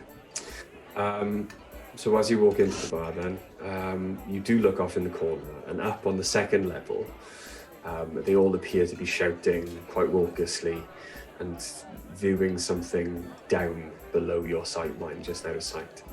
But it does appear to be the large group of Dragonborn hunters that you met, a couple of months ago now. Just off the back of that, then I will nudge Ari and go, hey, do you remember those Dragonborn hunters we spoke to who were actively hunting bounties?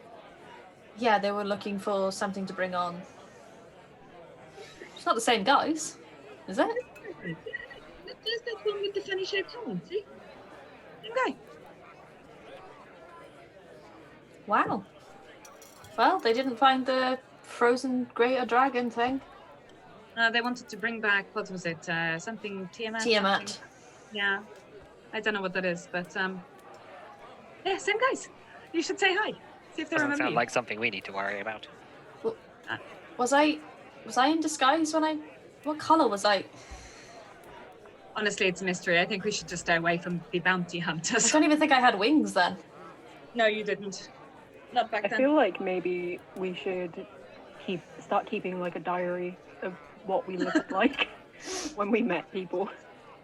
On that, before we go into the tavern, I'm going to drop disguise self.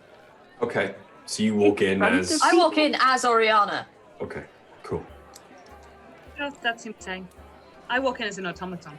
Okay. I'm waiting for another full pure tiefling to find me, and he's only going to find me if I am showing myself as myself. Ah, good logic. Yes. Okay. I'm going to stay as a half. Also, I've got I'm a still theory. unsure about how they feel it's a about demon? humans. The dancing demon. No, No, something isn't something right isn't there. right there.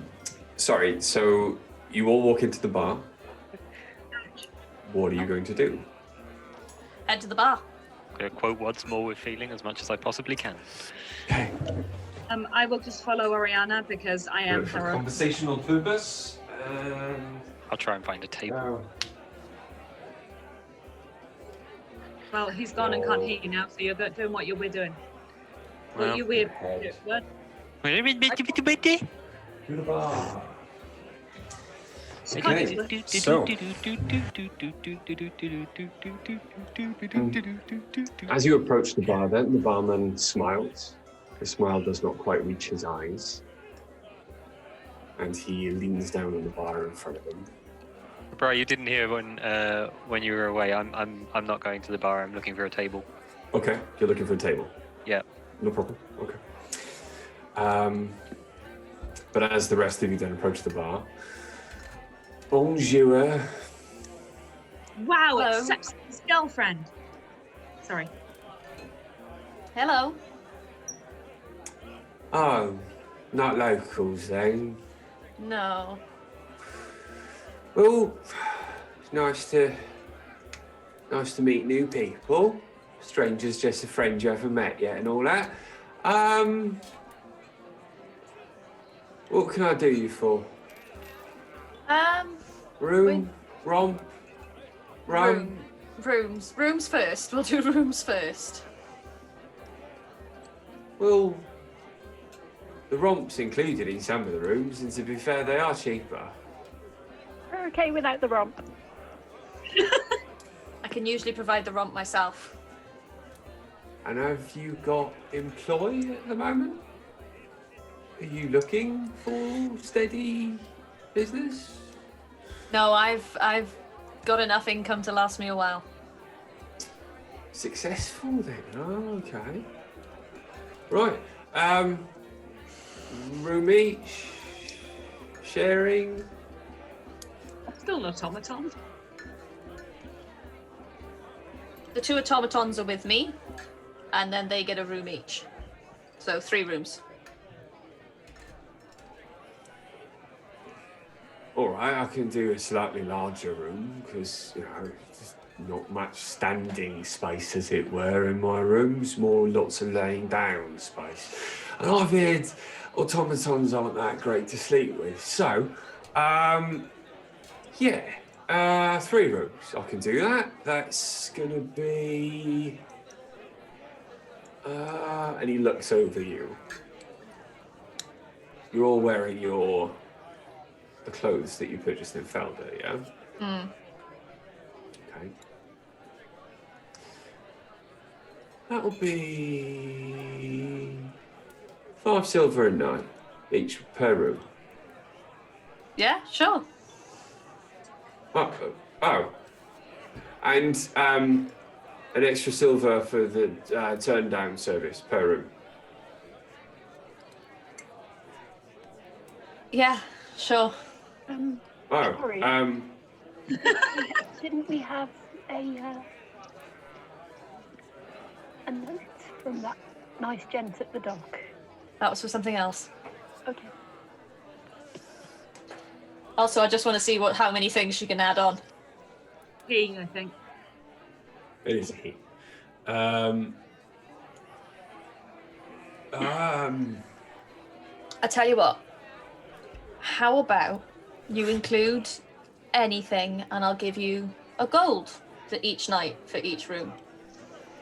If I include everything, it's more than a gold, but a gold will do. We can stop haggling there. I'll let it go at a gold a night. Per room. And over 3 gold. And he takes it, bites it, each one. All right. Drinks? What time is it? Look at my watch. With the sailing to port and getting in, it is about 10 o'clock in the morning.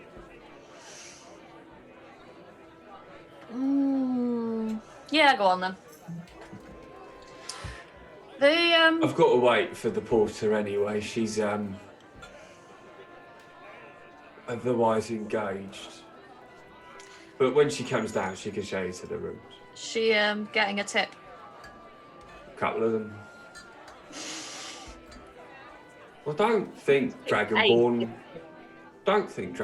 necessarily have tips.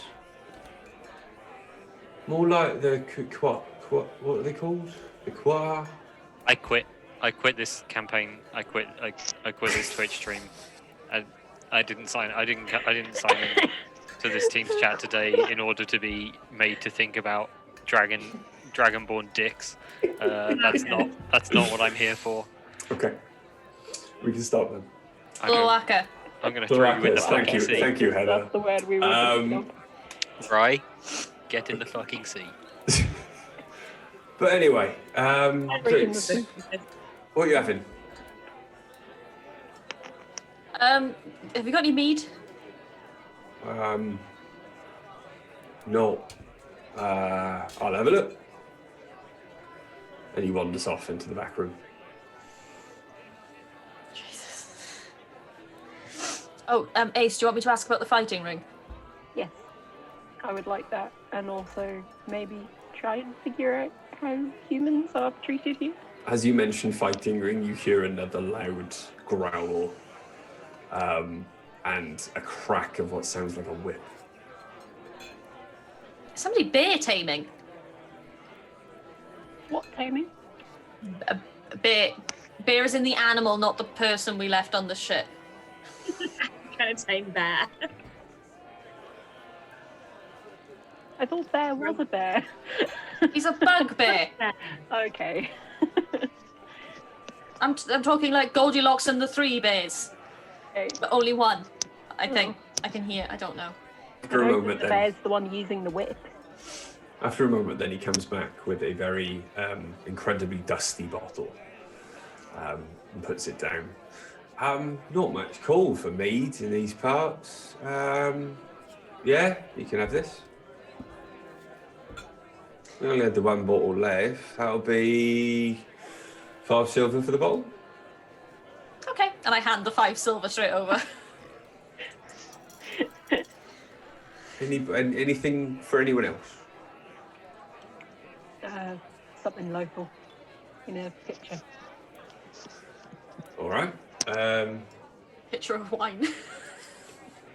And he does just get a wine bottle out and start pouring it into a pitcher.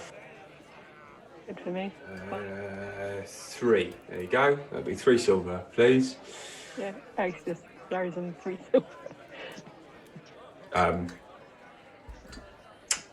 can tell I'm going to like you lot. Right then.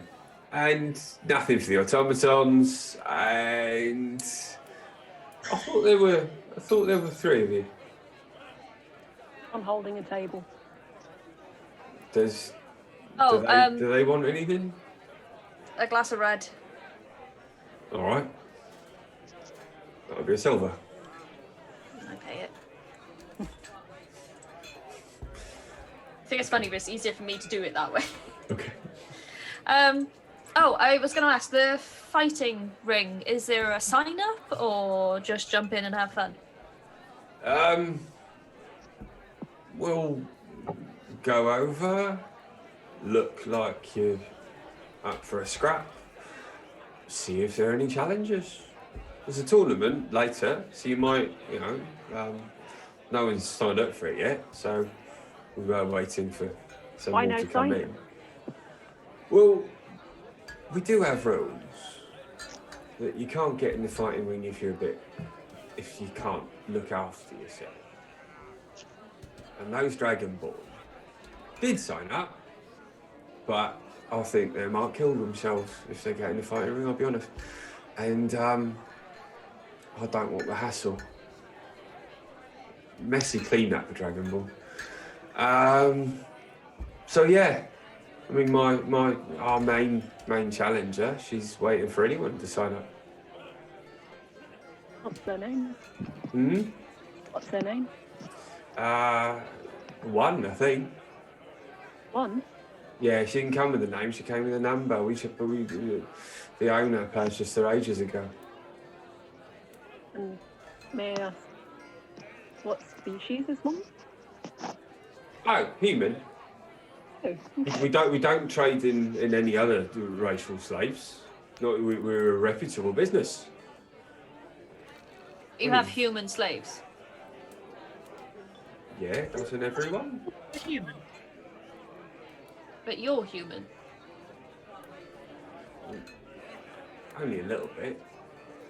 Well, all right, mostly, but you know, I'm part halfling. I've got the paperwork and everything. Hey. And how I am not an inch over 4'11". I thought you were a little small, but I'm just really tall, so everyone's small to me.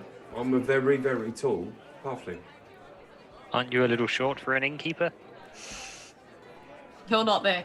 No. So All right. with that, sorry, we've literally just come into the port from across the channel. Mm-hmm. How are humans treated here?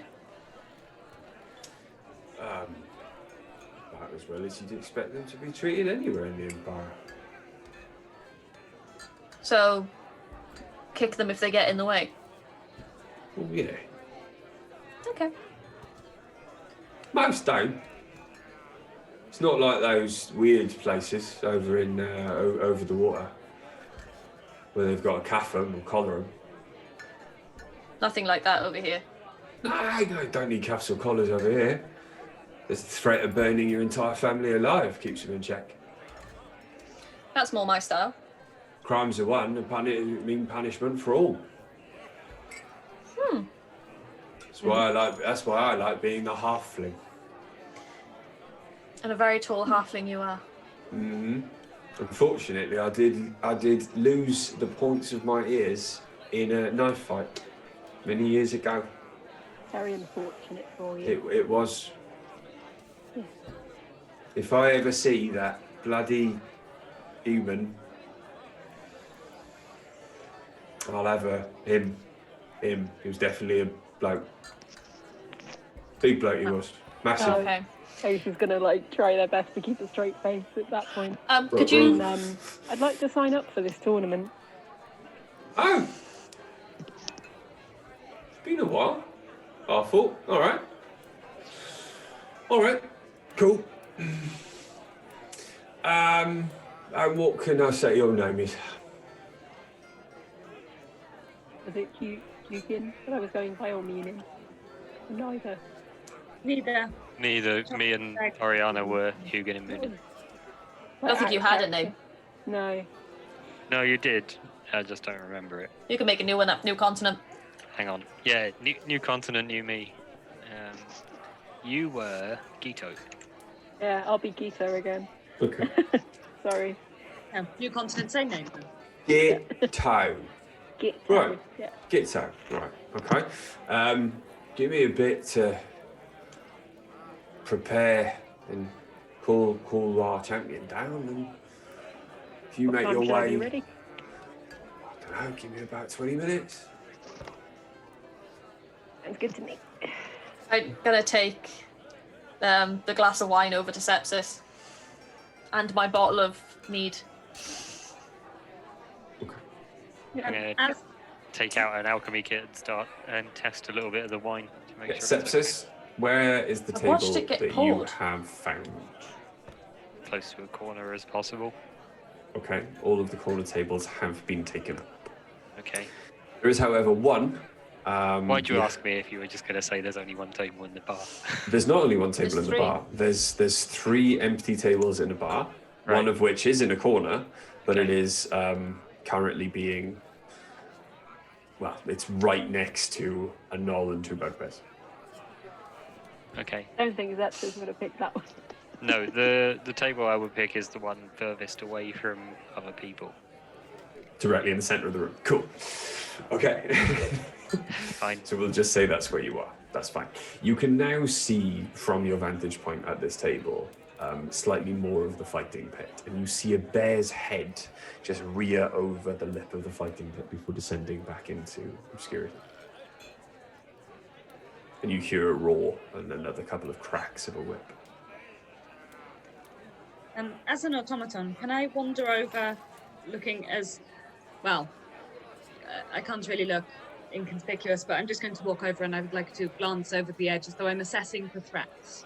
Okay, cool. Roll me a performance check with I want to see what's advantage. happening to What? Roll me a performance check with advantage. Let's check with advantage. Well, I mean, you know, Dice's performance is always really good. Can I give myself guidance on that, please? Yes. Oh, wow. Oh, with advantage. Oh, thank God. Oh, that's one better. Okay, great.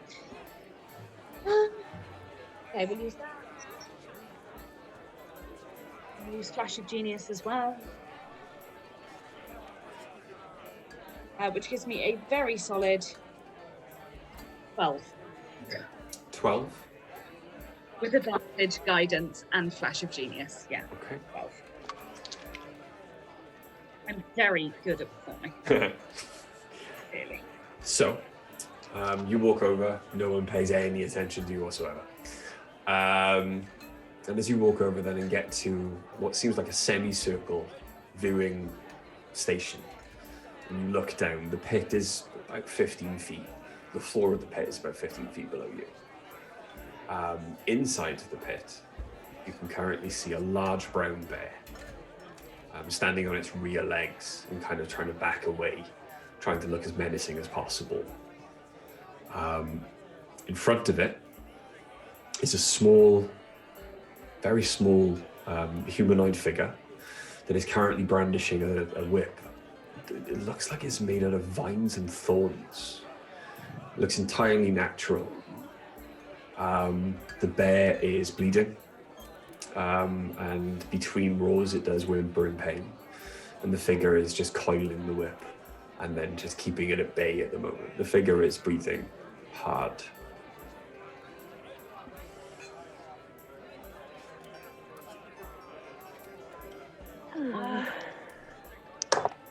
I can't do anything about it without causing massive inconvenience to my friends. The bear lunges forward and strikes at the figure. A large gout of blood sprays out from 3 huge rends in the figure's arm. But it then strikes back quickly with the whip and wraps it around the bear's neck. And you can see then the bear starts to choke. And as the bear begins to choke, what appears to be the purpose is just a fight. Everyone's cheering on.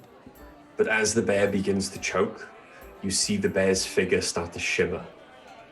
And what you then realize to be a polymorph spell finishes. And a battered, bruised, and bleeding elven figure is Druid. there before you, potentially. Well, you know They what, tap that's the just their own call. Yeah, they tap the floor. The vine whip is uncoiled from around their neck. And the hood of the figure holding the whip is thrown back. And you see a gnome woman just throw her hands up in the air. And the Dragonborn, the loudest, cheer. Right, that's fine. I walk over and go to the table where Sepsis are, and stand next like a weirdo. Nice. What are you doing? While you wait, are you doing anything while you wait? I'm gonna be at the table and maybe sort of just collecting together what I've got in regards of weaponry and stuff. Just to ready to take in the pit. Okay.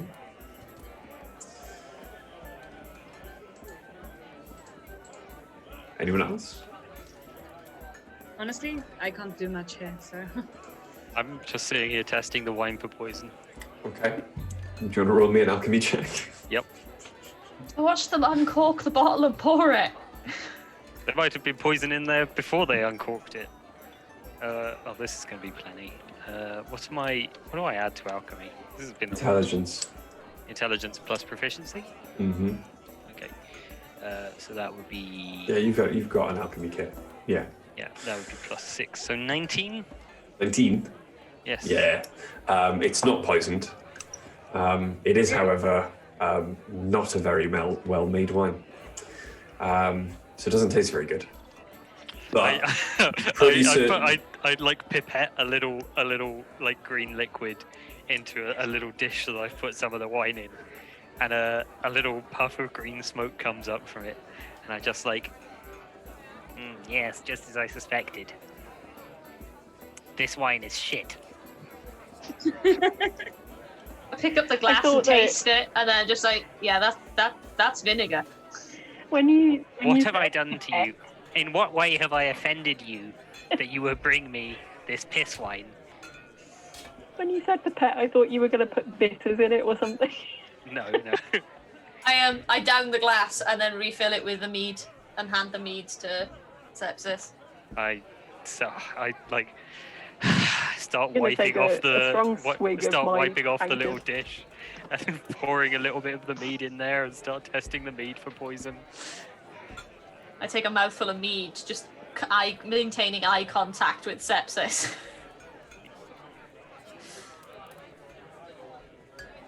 Okay. I'll roll. It's fine. This is 21 to check the mead for poison. The mead Please is... say it's poisoned. That would be really funny at this point. The mead is not poisoned. Is it good mead? Is it less shit than the wine? It's actually very well made and fermented and aged perfectly. Okay, I repeat the whole process and breathe in a little bit of the mead smoke. Narrow my eyes. This is acceptable to me. I sit there drinking the mead.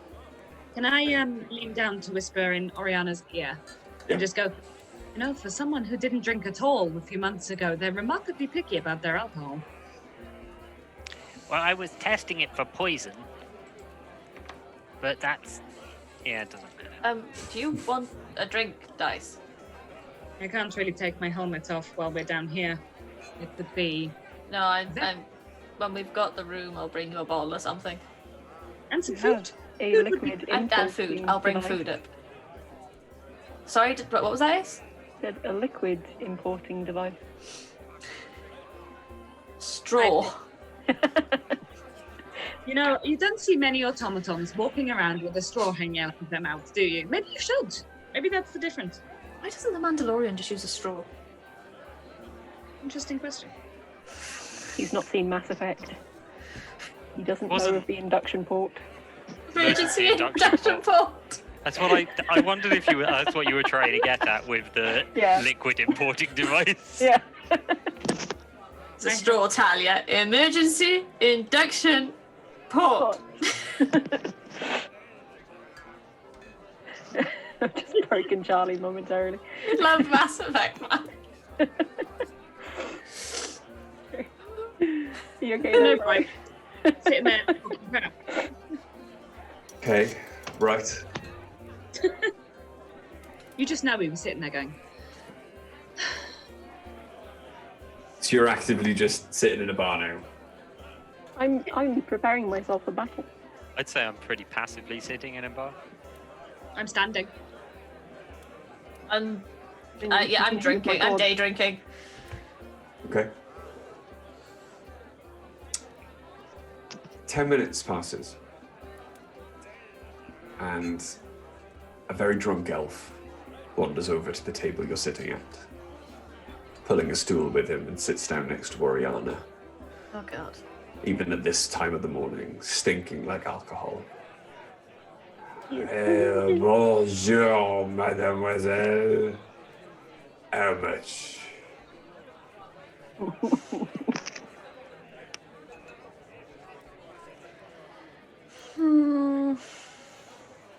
think it means the wine, Ori.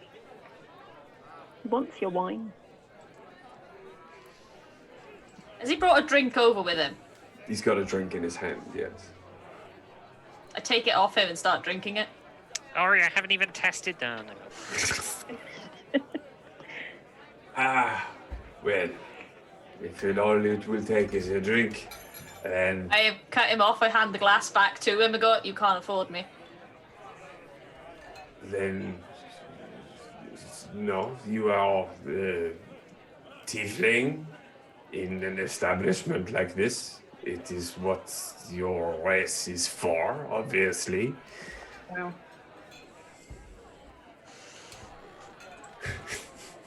I can't remember the name. I'm going to cast Cause Fear on him. You're going to use your patron's gift. Yeah. Okay. So he needs to do a wisdom saving throw. Yes, he does. This is Disadvantage. very good. I enjoy that you have done this. That is a natural 1. Yeah, he fails. Okay. I awaken a sense of mortality in one creature you can see within range. A construct or an undead is immune to this effect. Yep. The target must succeed a wisdom saving throw. The frightened target can repeat its saving throw. He is frightened. He is terrified Much fear. of you. Okay. I've never been more attracted to my wife. Alright, neither's this guy. I can cast it 5 times per long rest. You can. Okay.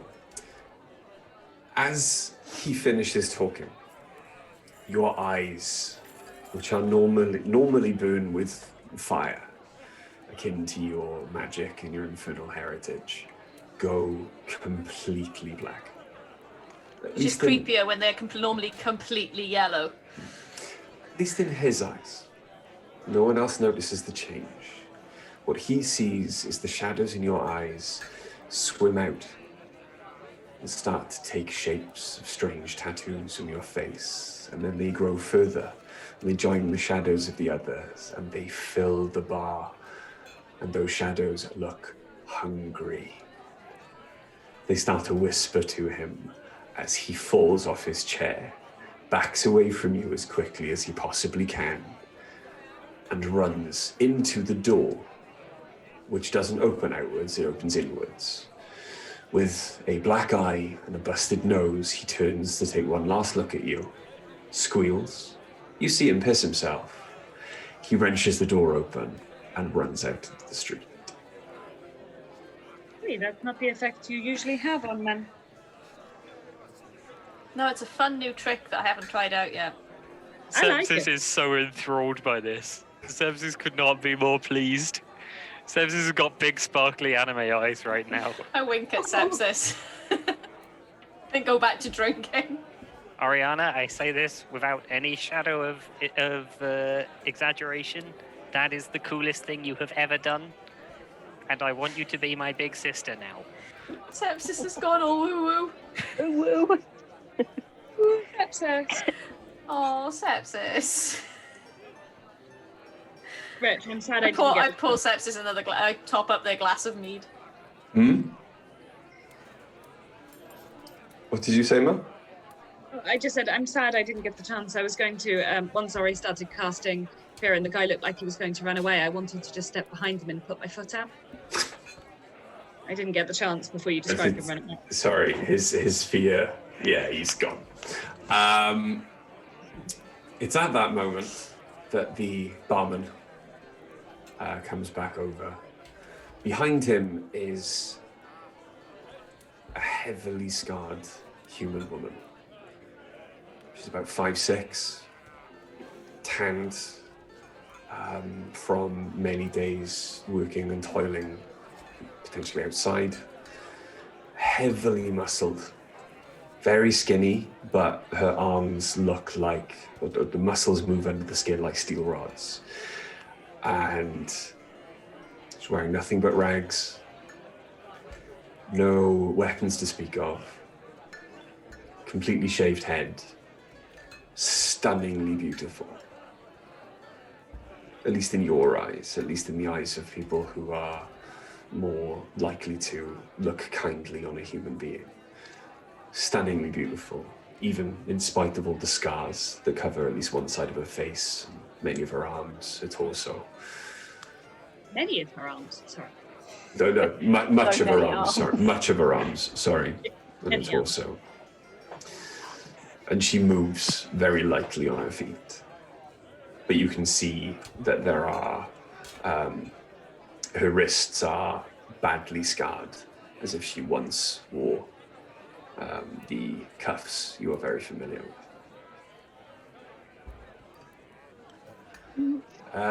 This is one. Very She's ready when you are. You don't mind an audience? not at all. No?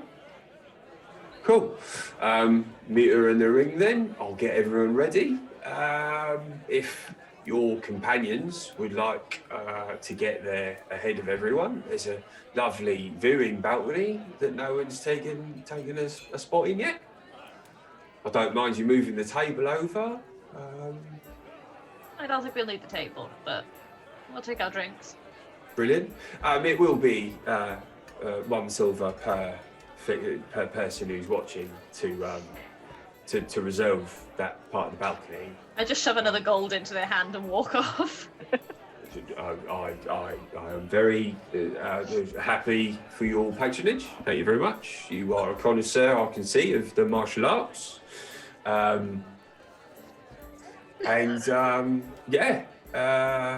will announce. What was your name again? Gitto. So, yeah. Gitto. Right, Gitto. All right. Make your way over to the fighting pit. I will be there momentarily. And he wanders off and starts stopping at table after table to try and generate interest. One just looks at you, closes her eyes, and just walks away into the fighting pit. What was that? Walks away towards the fighting pit. Who does? One. Your Oh, opponent. one does. Okay. I pick up my bottle and I'm head quite over to the viewing confused. balcony. Okay. So, give me a second. Very slightly. Matter. Something. Change map. Something. Cool. So.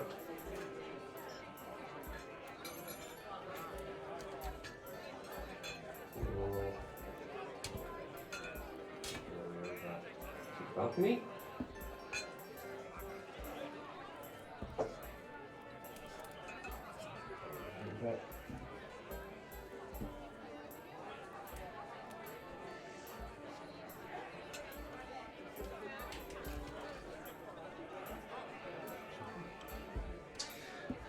And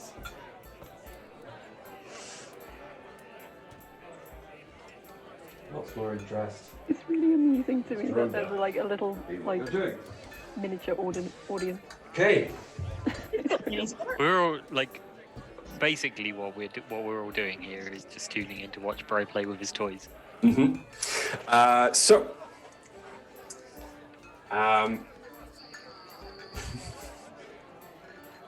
The barman kind of pushes in between Sepsis and Oriana on the balcony. Ladies and the rest of you, welcome to the bi-weekly tournament of Le Grand Pubis. I am your host, Max. It's not much of a tournament, so this is the final. Because no one else signed up. You do hear a lot of disgruntled grumbling from the Dragonborns up on one of the landings in the corner. It's there are no rules, but I will say doesn't look very good if you're hitting with a sword or a weapon and they're not. Just throwing that out there. But anyway, you can begin. Roll Okay, initiative. before I actually start any combat, is Okay. she armed? Nope. Oh, okay, right.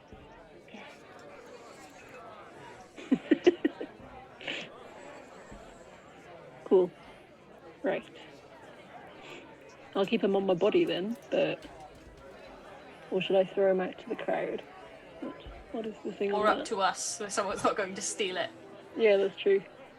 into the ground. So it's a really good way to lose a very expensive sword. Yeah, if she's completely unarmed, then I'll pass the my weapons up to her, to Ori and that. All right. As just before then the fight starts, and the word is given for the fight to start, you move to pass your weapon up to Oriana. And the woman across from you, who was about to enter a fighting stance, notices what you're doing, and stops and relaxes, and does not move, and allows you the time to pass your weapons up to Oriana. Allows you the time to get back into position. Roll initiative. Black ace. That is a 15. 15. Mm-hmm. Okay. And okay. We'd be happy to know she rolled a natural 1. So you go first. Yep, sounds good to me. Right. I will then go in to do.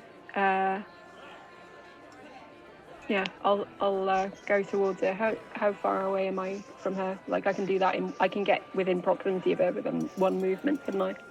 Oh yeah. Yes, absolutely good. Awesome. Right. Yeah, I'm gonna go in then and strike. Okay.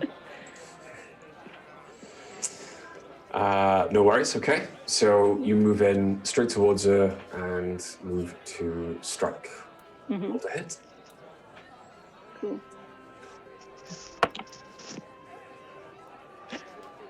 All right, that is 11 to hit. 11. Yeah. Okay. As your fist swings, there is a blur of movement, and it's almost as if she's no longer standing next to where you were throwing your punch. Cool. It completely misses. Cool.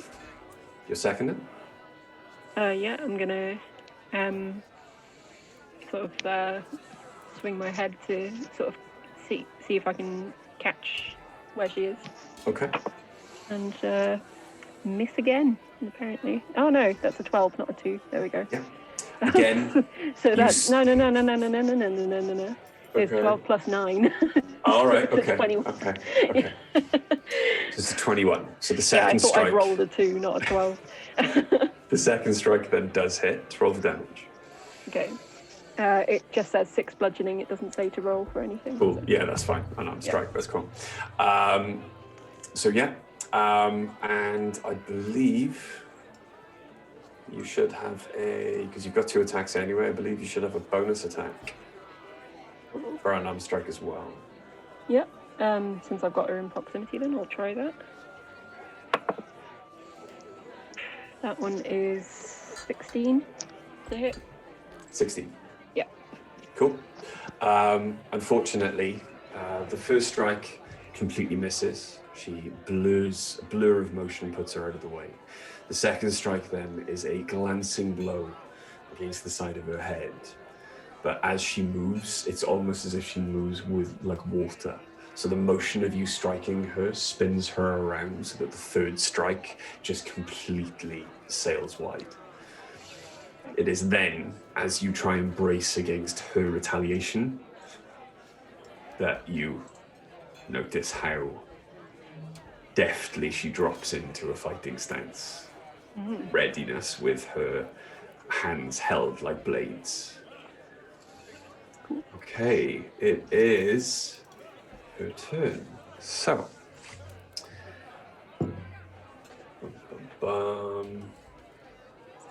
okay, so right one. First hit is gonna be a 26. Right. Cool. Okay. There we go.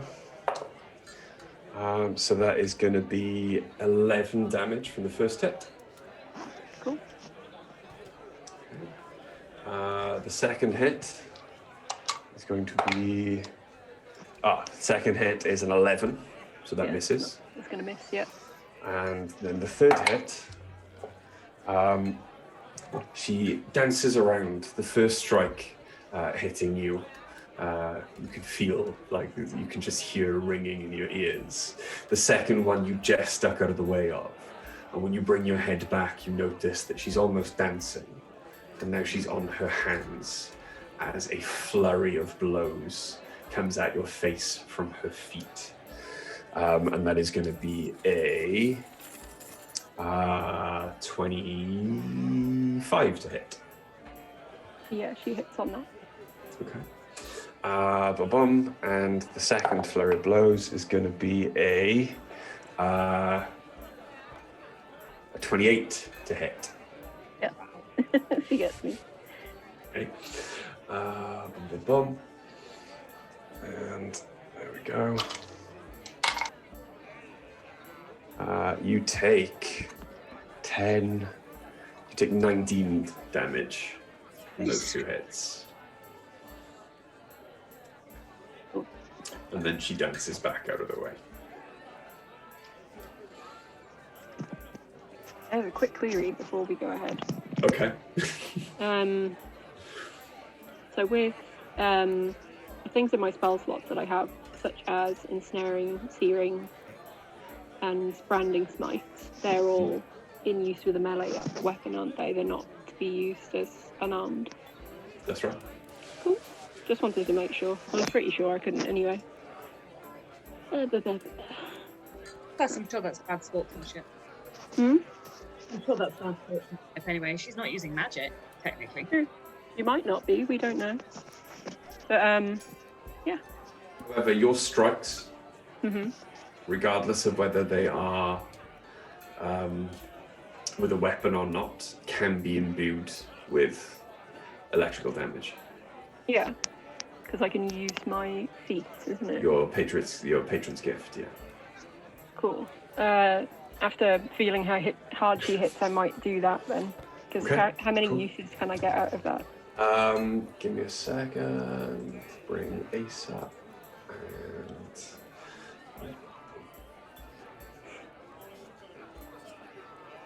it's very difficult. There we go.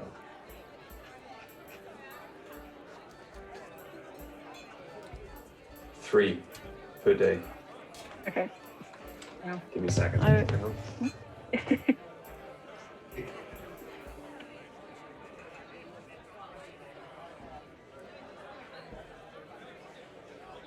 Okay. Before you take your turn then, Yeah. the rest of you watching have just seen this occur. How do we feel? How do we feel? I mean, Yeah, pretty neutral. Pretty neutral. I would guess that from sepsis. I'm concerned, but also there's not a lot I can do that isn't super visible. So, Ace is a big them. They decided to get into this fight. Mm-hmm. yeah, as much as I love Ace, the only things I have are really, really visible. So I can't help. Okay. Sorry, Ace. Sorry. Yeah, I know. I can't. I'm really blurry. I don't know why. Because you moved away from the Try camera. this. It is because I moved away from the camera. Ah, well. Yeah, Ace, what do you want to do? Yeah, I'm going to imbue my next strike with the power of my patron Mm-hmm. and swing at her again. Cool. Okay. Can you choose to do that after it hits, Rich, so it's not wasted? Yes, when you hit, you can, if you wish, deal Okay, a d6 yeah. lightning damage. I'll hold it then until I hit. Yeah, that is a 28 to hit. 28 definitely hits. Mm-hmm. And so that is 6 bludgeoning damage plus however D6 many. if you want. Hmm? Plus 1d6. 1d6. Okay. Ooh, 5.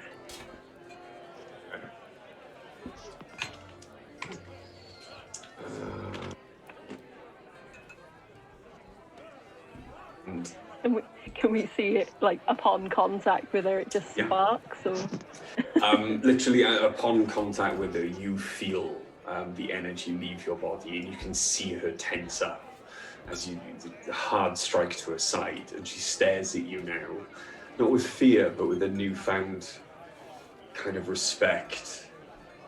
And she's slightly more wary after that first strike. You can hit her again? Yep. That is 20. 20? 30, 20, not a nat. Okay. Yeah, that hits. So Just- yeah, that's going to be 6 bludgeoning damage again.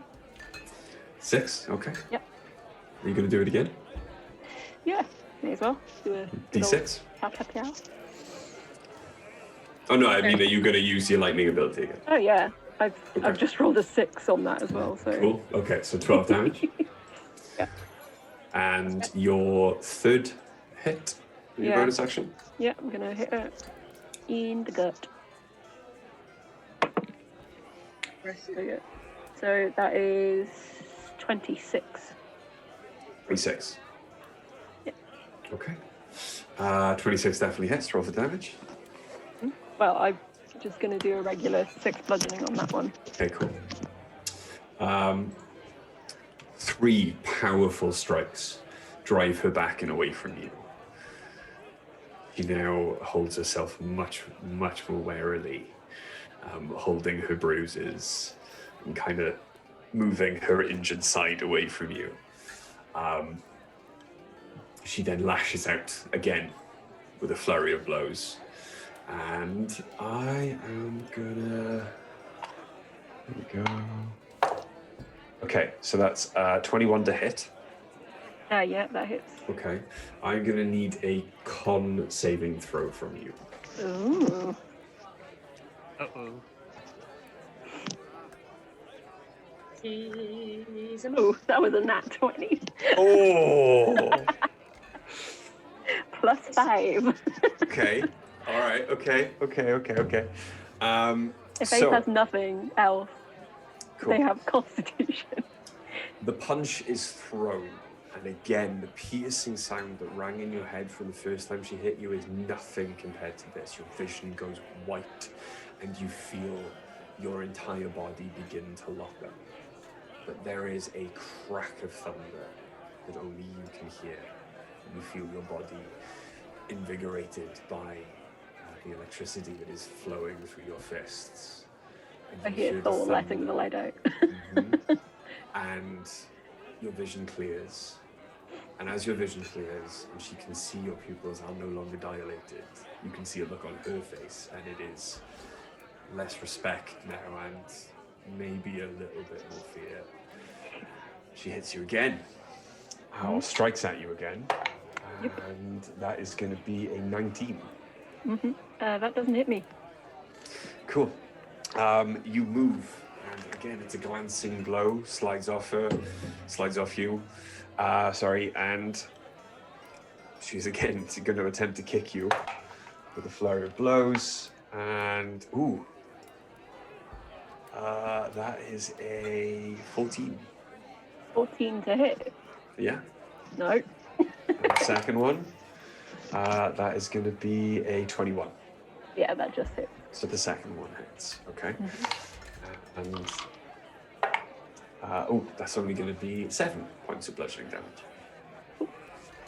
I can take that. Okay. So, second round of punches have been thrown. Ding, ding. What are the rest of you? How are you feeling now?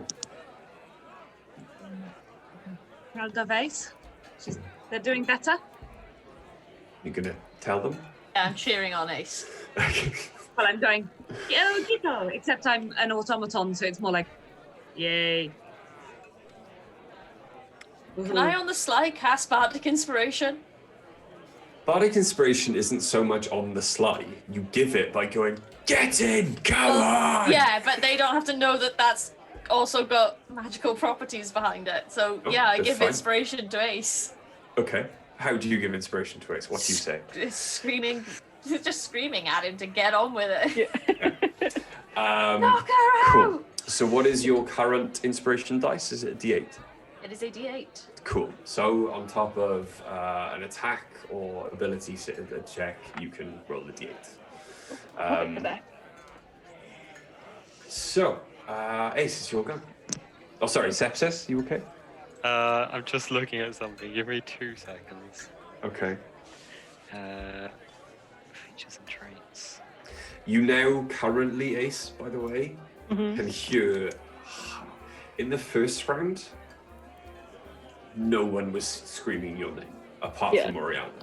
Don't Now? scream at it. Unfortunately, I it- shout Gideon, not Ace. Yeah. Ditto, yeah. Ghetto. Shout No. Gideon, but it won't relate to anyone. Now, about half of the room are chanting Ghetto as well. Right, I hate myself for this. I'm going to use 3 sorcery points Mm-hmm. to do a subtle spell, and I'm going to cast Hypnotic Pattern. Okay, on who? On who? Well, ideally on the person Ace is fighting, without anyone else being caught in it. It is a 30-foot cube, so hopefully I can get. From where you are, Yeah.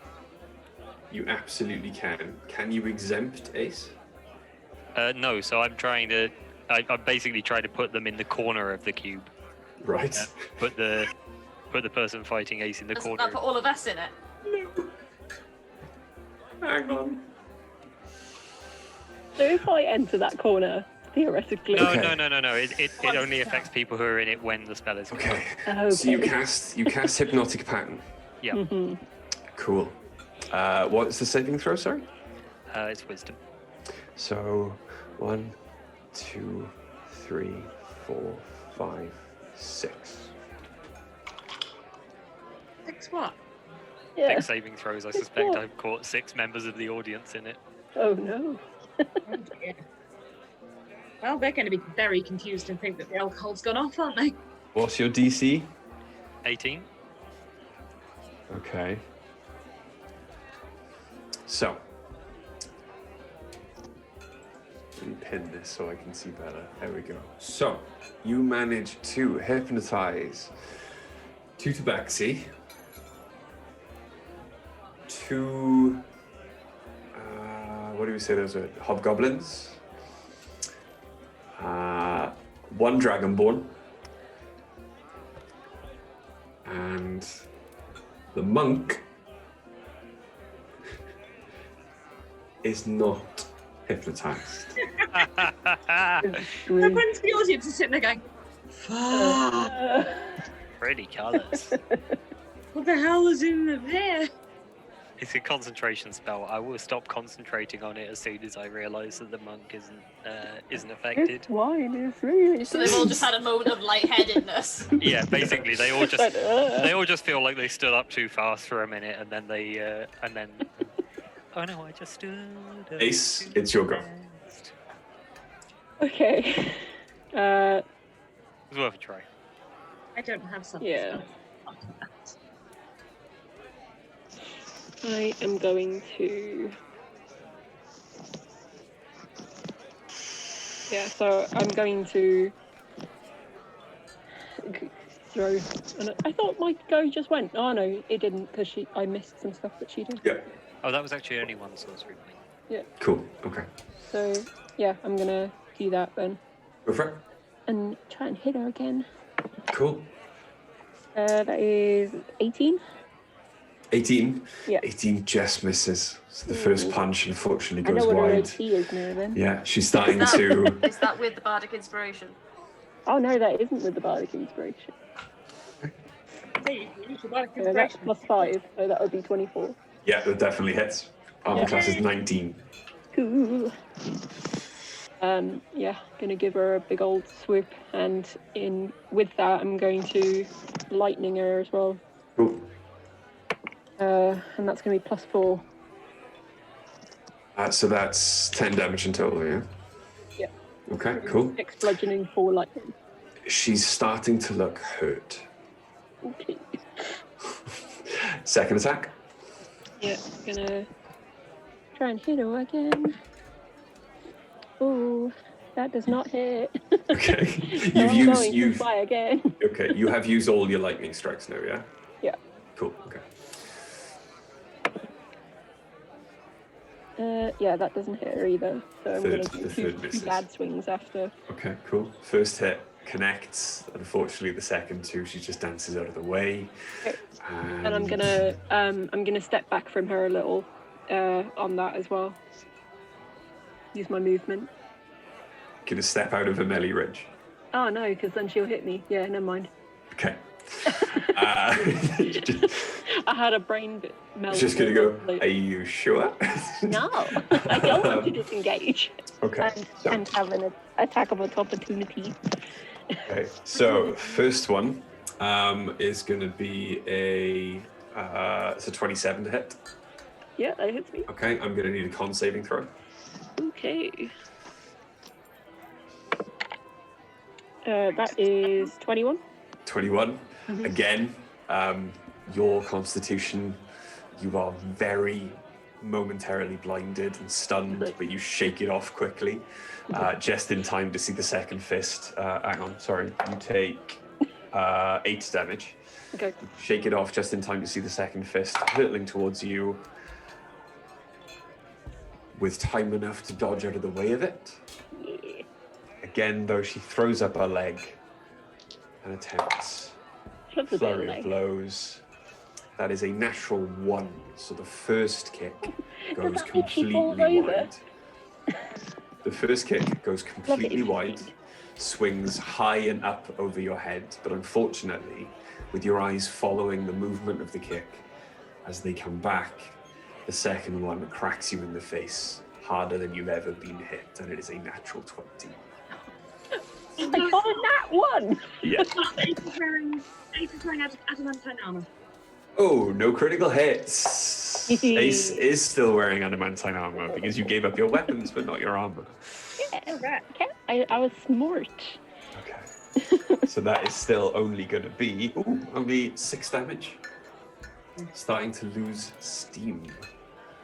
Everyone else. She is. Yeah, she is a little bit. Yeah. Everyone else. I light my pipe. You light your pipe. I'm gonna light my pipe. I've got a bottle of mead in one hand and my pipe in the other now. Cool. While I continue to scream at Ace Ghetto. Cool. I could cast Bardic Inspiration again. It's up to you. Do you need it? Would it be helpful again? It would, because my dice rolls aren't doing too well. I'll cast it again. Okay. I got my D8 ready. Okay. Sepsis? I'm going to be a little bit less subtle this time. I'm still doing a subtle spell, but I'm going to cast Enlarge on Ace. Okay. Surely not. That's gonna be obvious. Yeah. It could be an inherent thing. The last person that was fighting was a druid who turned into a bear. Turning into a person twice the size of the person you were a minute ago is not out of the realm Okay, of but here's the possibility. thing. I'm using What does that do spells to my that armor means class that in that though? I'm using spells that Ace can. It's still Ace in the fight. It's still Ace doing everything. It's He's still just got Ace, something just to big. help.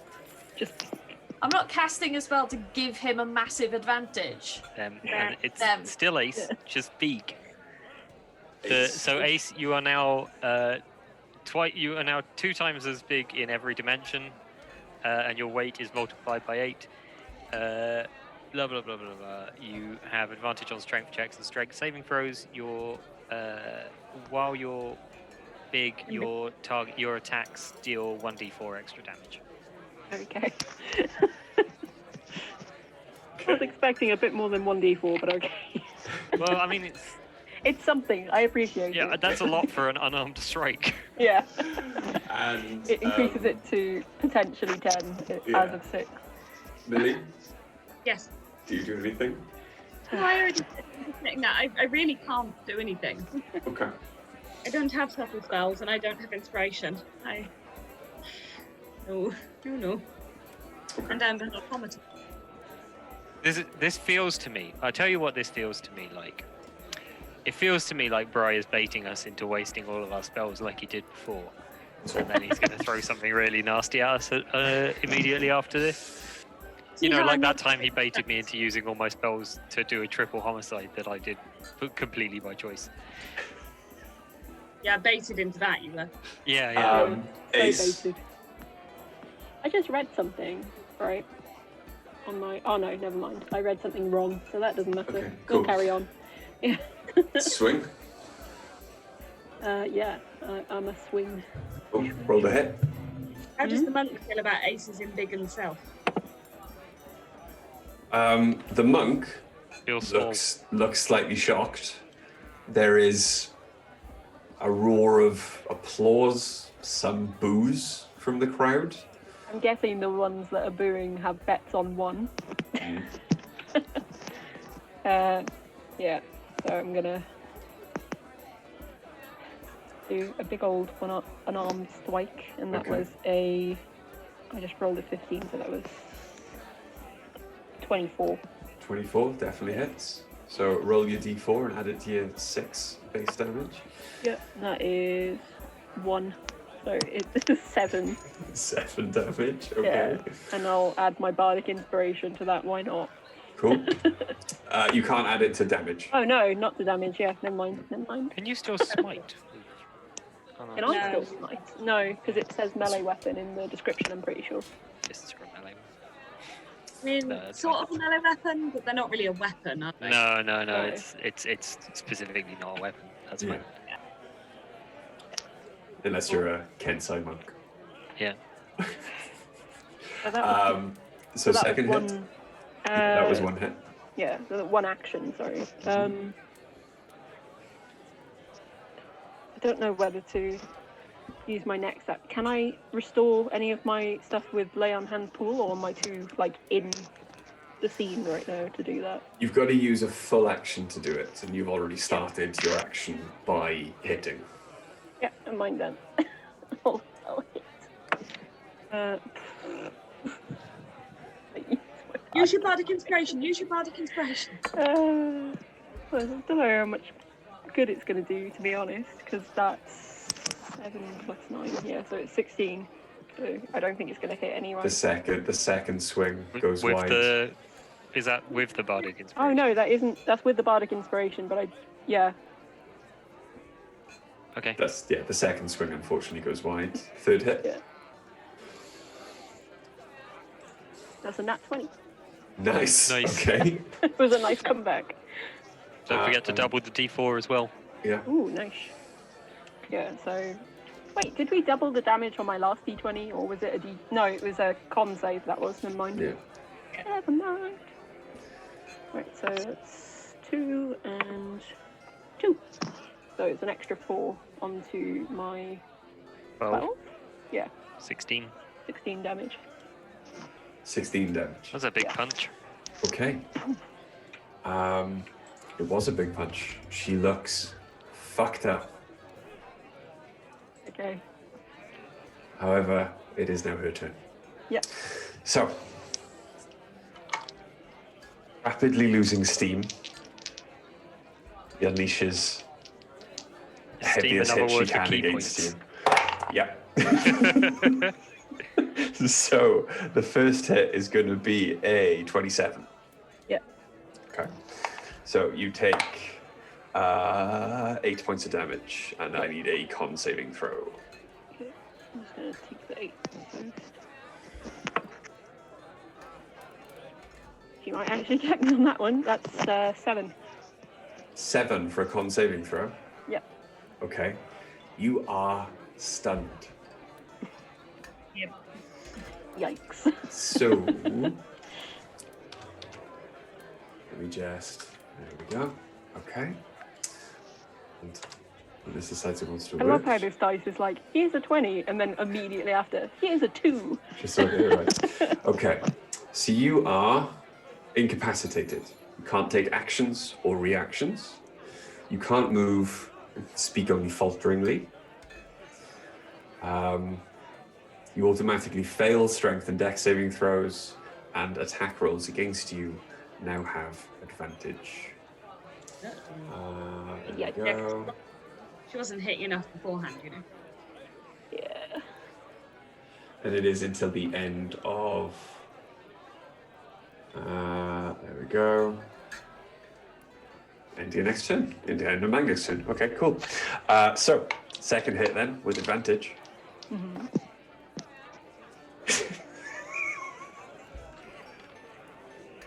Was it a 20? No, it was a 19, which doesn't hit you. Yay! And a 16, which doesn't hit you. Yay! So the I love third that I'm a strike, still target and she didn't get me. we're going to do flurry of blows. She's flustered, all right? Leave her alone. Last one. There we go. How the turntables have turned. Flurry of Right. blows, but with advantage, they do both hit. So, you take 10, 18 points of damage. Yeah, I'm very poorly right now. Okay. And everyone else watching, what do you do? What are you going to say, Mel? Sorry? I was trying to work out if I could get away. How concealed are my hands? Nobody can see my mouth move, and it's quite loud where we are. How concealed are my hands? They're covered in armor plates. What are you intending to do with them? Just whatever the movement is for Shield of Faith.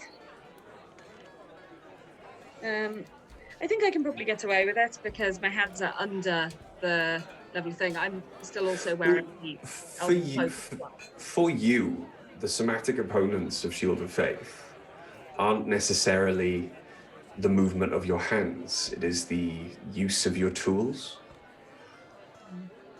So it is the writing on a piece of paper. It is, that's how you cast your spells. That's your flavor.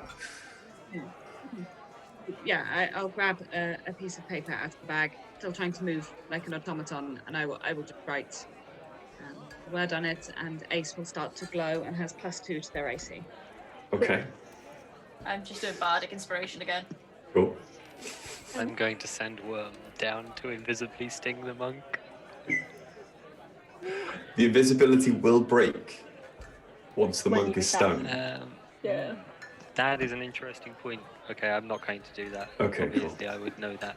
Yeah, I'm not warning you off it. I'm just saying something. No, you're know. right. You're right. In that case, I am instead going to use my last sorcery point to do another subtle spell, and I'm going to do a minor illusion, and I'm going to briefly make Ace's face look like a horrible, terrifying demon face. Thanks. Like a proper like scary Oni mask looking face. Okay. Roll an intimidation check for me then, please. Okie dokie. Using my intimidation? Yeah, Oh, in that case, that would be 24. 24. Okay. Yes. Cool. All right. We'll see how that unfolds. Ace, it's your go. Okay. For my action, am I able to use my lay on hands, or am I not? If you want to use your full action, yes, you can use lay on hands. Okay. Yeah. I'd like to give myself 25 health with that. Cool. So you center yourself, and you can see a range of emotions from worry, fear, Yeah. on Am the I able monk's to do that face. stunned? Oh, you can't take actions or reactions. Oh, No, yeah. you can't do anything. Sorry, it's the monk's go. Alright. I apologize. You're stunned. Is my face the same? Do we know? So, a straight roll then, as the monk is intimidated. So instead of disadvantage, with advantage because Ace is stunned, it's going to be a straight roll. And that is going to be a 20 to hit Ace. Yeah. Nope. With 'cause with you've the got plus shield of two. faith. Oh yeah, +2. Yeah. Okay. Miss. So the first punch is mistimed or misaimed and strikes on the hard plate of your armor, and you can see her hand shaking as she tries to wring the sense of numbness out of her fist. The second strike is a natural 1. She attempts to strike with the same hand, and even you in your stunned state can hear a crack of bone. Oh. And the third... Is her wrist now like my wrist, where it's like Yeah. super broken? The third kick comes in, and it is a 27. What to hit? Yeah, Yeah. so that one hits. And you take 11 points of bludgeoning damage. Down. And you are... You take 11 points? You're down? Mhm. Yeah, okay. I only need 2. And that last kick, she sends straight into the side of your head, tries to balance with the hand that she just broke, and you both collapse to the floor at the same time. I will stop concentrating on enlarge as soon as Ace passes out, so it looks like they stop concentrating on it. Okay. Was my face ever an Oni mask at any point? Only for a moment. Yeah. Oh, okay. But yeah. Because I was going to be like, that's my face. That is a terrifying Oni mask. She's in Brawl. She does some punches. Are we cleared to go and get our friend, do we think? Wait, if they're both down, what happens? Which... They're both on the floor. Which one of them won? Whilst that's happening, am I rolling to like death saving Death throws? saves. No, you're unconscious. Oh, okay. You're just unconscious. You're stable and unconscious. It was not a killing blow. However, you've got the barman. The barman is standing there, Max. I can do healing word. Do you want to do healing word on I'll them? cast Sorry. healing word. Yeah, I'll cast healing word on Ace. Okay. And you can see the barman is just standing there thinking, there were more bets on the monk winning that I'd have to pay out on. Who's going to be the first one to stand up, do we reckon? 7 points of health to Ace. Ace, you get 7 points of health, man. Do you stand up? Yeah. I'm gonna stand up. Oh, excellent. We have a winner! And Max calls out and it rings out around the bar. The stranger from a foreign land, Gitto. Well done. Commiserations to all those who bet on the one. I do apologise. The house will be keeping your monies. This today. Please come back for the next bi-weekly fist fighting tournament where the one tries to take back their undefeated title. Thank you all very much. AD, you can get rid of the map. At that point, as I assume the bar is like quaking with booze and people realising they've lost lots of money, They all start moving. I'm going to back try in and the help up one from the floor. One's still unconscious. No, one just collapsed. One had 1 hit point left. One had 1 hit point. One had only had one. As you extend your hand towards one, she scowls at you, but then takes it at face value and her expression softens, and she takes your hand with her uninjured one and allows herself to be pulled from the floor. She grasps your arm for a moment, just feeling the muscles under your skin. You can feel her squeezing gently, and then she nods at you. and smiles, and then kind of hobbles off towards the stairs. As she's hobbling away, I'll sort of walk Can I try and beside catch her? and just sort of under my breath sort of ask, like, do you need a hand with healing? I am a fast healer, but I wouldn't mind help up the stairs if that is okay. That would be fine. Then I'll help her. Are you going to try and help as well, Mil? Did you say? Yeah, I'll go and join Ace as a good little automaton and help. Okay.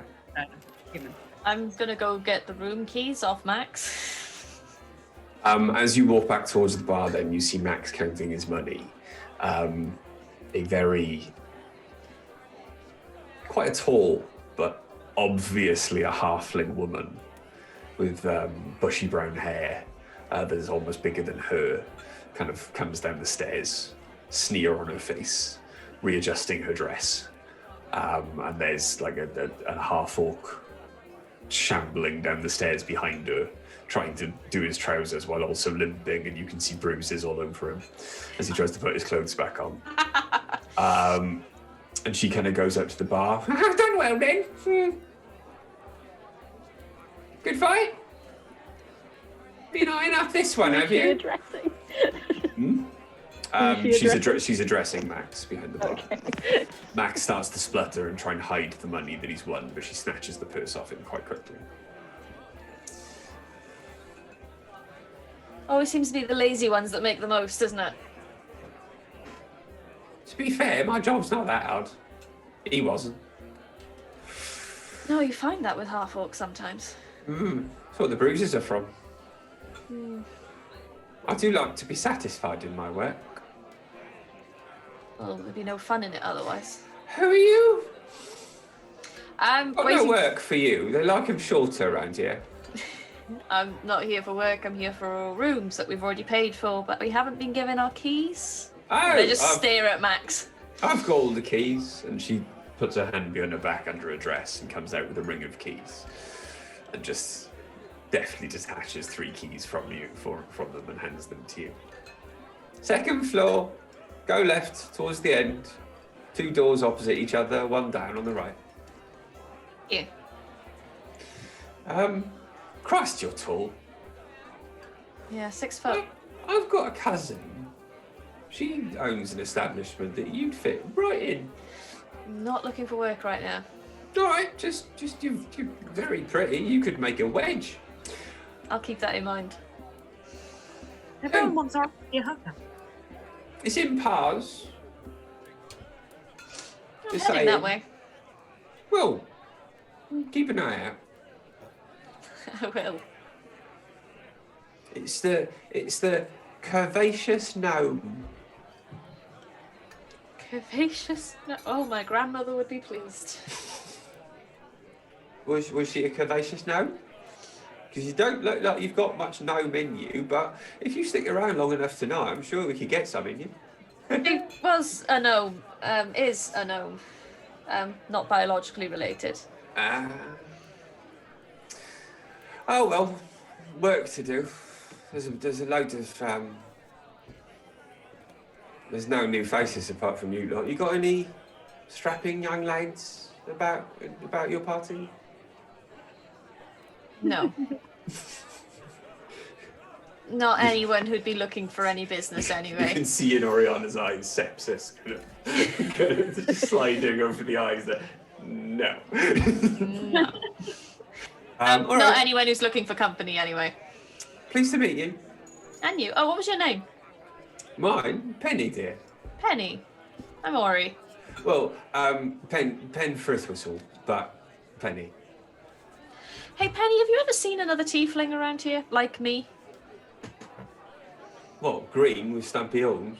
Oh no, you I'm you not dropped your disguised. disguise. I Yes. apologise. But wreck on that one. What, pure as you? Yeah. Well, I've not seen one. My cousin said so though. Cool. Okay. Pars. Remember. Pass. Curvaceous gnome. Curvaceous now. I don't think I'll forget that. I'm gonna head up to the room, but look for dice and ace along the way, and I chuck a room key to Sepsis wherever they are. As you turn, you are presented with a human male. They're standing in front of you, not necessarily blocking your path, but standing in a way that is obvious they're trying to get your attention. They are wearing nothing but leather chaps. He's somebody with underwear on.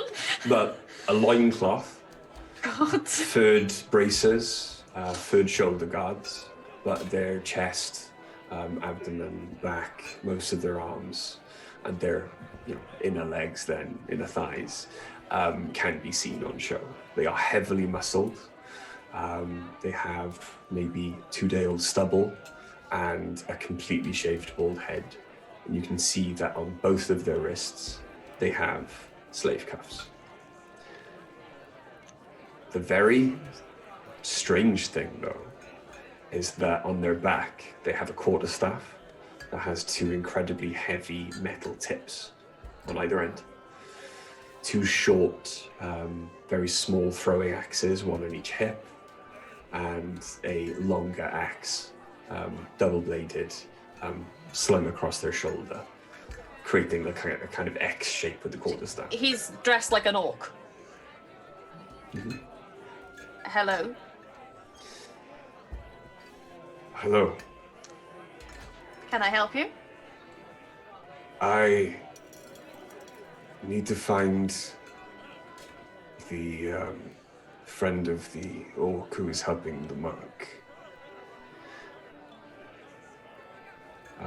I have a proposition. Oh, Ghetto. Yes, I saw you come in with them. I was sent to scout the monk for potential purchase. However, they are a good fighter, but so is your orc friend, and I believe they would do well out of meeting my master. I mean, if you're looking to purchase my orc friend, that's not going to happen anytime soon. Oh, no, obviously, orcs, unlike myself or the monk in the arena, are free.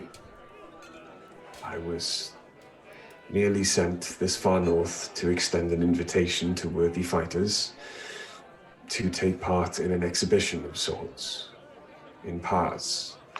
Oh God, another one. Your transport would be covered. We have booked passage on the land train. We leave in a few days. Okay. And we would cover your lodgings in Pars also. Just follow me. Very well. I am Kavaris. Kavaris. Okay, Kavaris. Where is Sepsis? I haven't moved. Ready? Probably back at the table. At the table. So we've all just wanted to let Sepsis them. No, I'm gonna wave Sepsis over. I will come over. This gentleman has a opportunity for Ghetto. Let's go upstairs. Variety of opportunity. I'm not the opportunity this building seems to be very keen on. Let's go upstairs to the others, and there's your room key. I'll hand you your room key as well.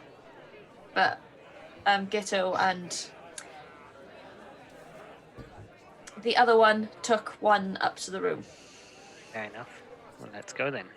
I sort of gesture for fives to follow us as well. I hope you do not find it impertinent, sir, madam, or Just master. But I find it strange. I have not ever encountered Yuan-Ti this far north before. Have you traveled far?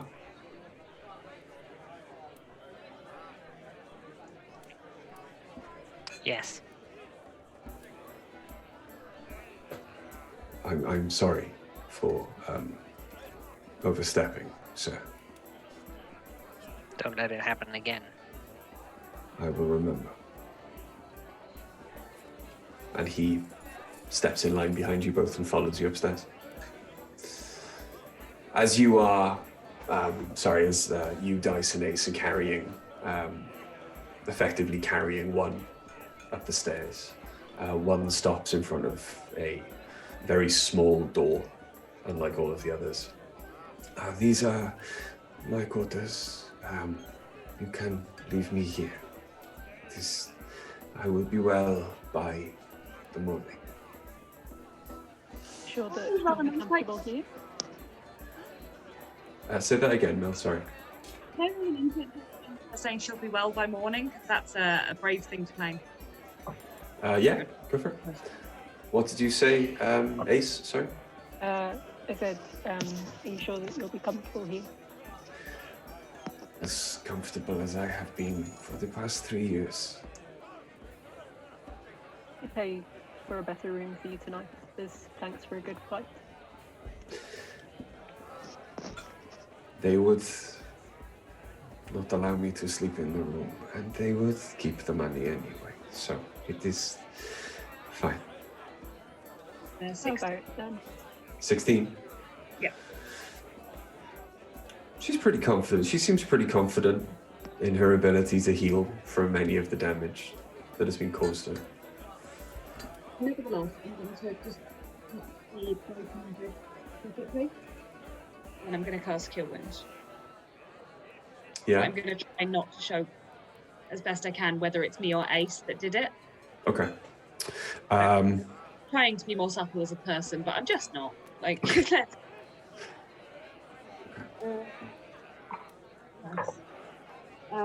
it's only 8 hit points. It's nothing major. Okay. She breathes a heavy sigh and flexes the injured hand. And even then you can hear crunching, but it does seem like her fingers, and it just moves a bit easier. No matter which of you that was, thank you. Quite welcome. Might I suggest, if I were to ask for a second bed in my room, I would be quite happy for you to stay there. They can't turn down a champion for the night, surely. I am not that for sale in that way. You wouldn't be expected for anything like that. All I'd like you to do is rest comfortably. I'm going to try and do an automaton voice and go, and eat. Roll a persuasion check. Me or Ace? Ace, yeah. Mm-hmm. I've got an inspiration dice that I haven't used yet. Okay. May I use?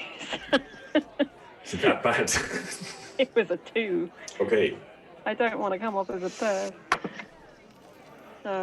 Still not. What great. Ace is- It's a 13. 13. Yeah. Okay.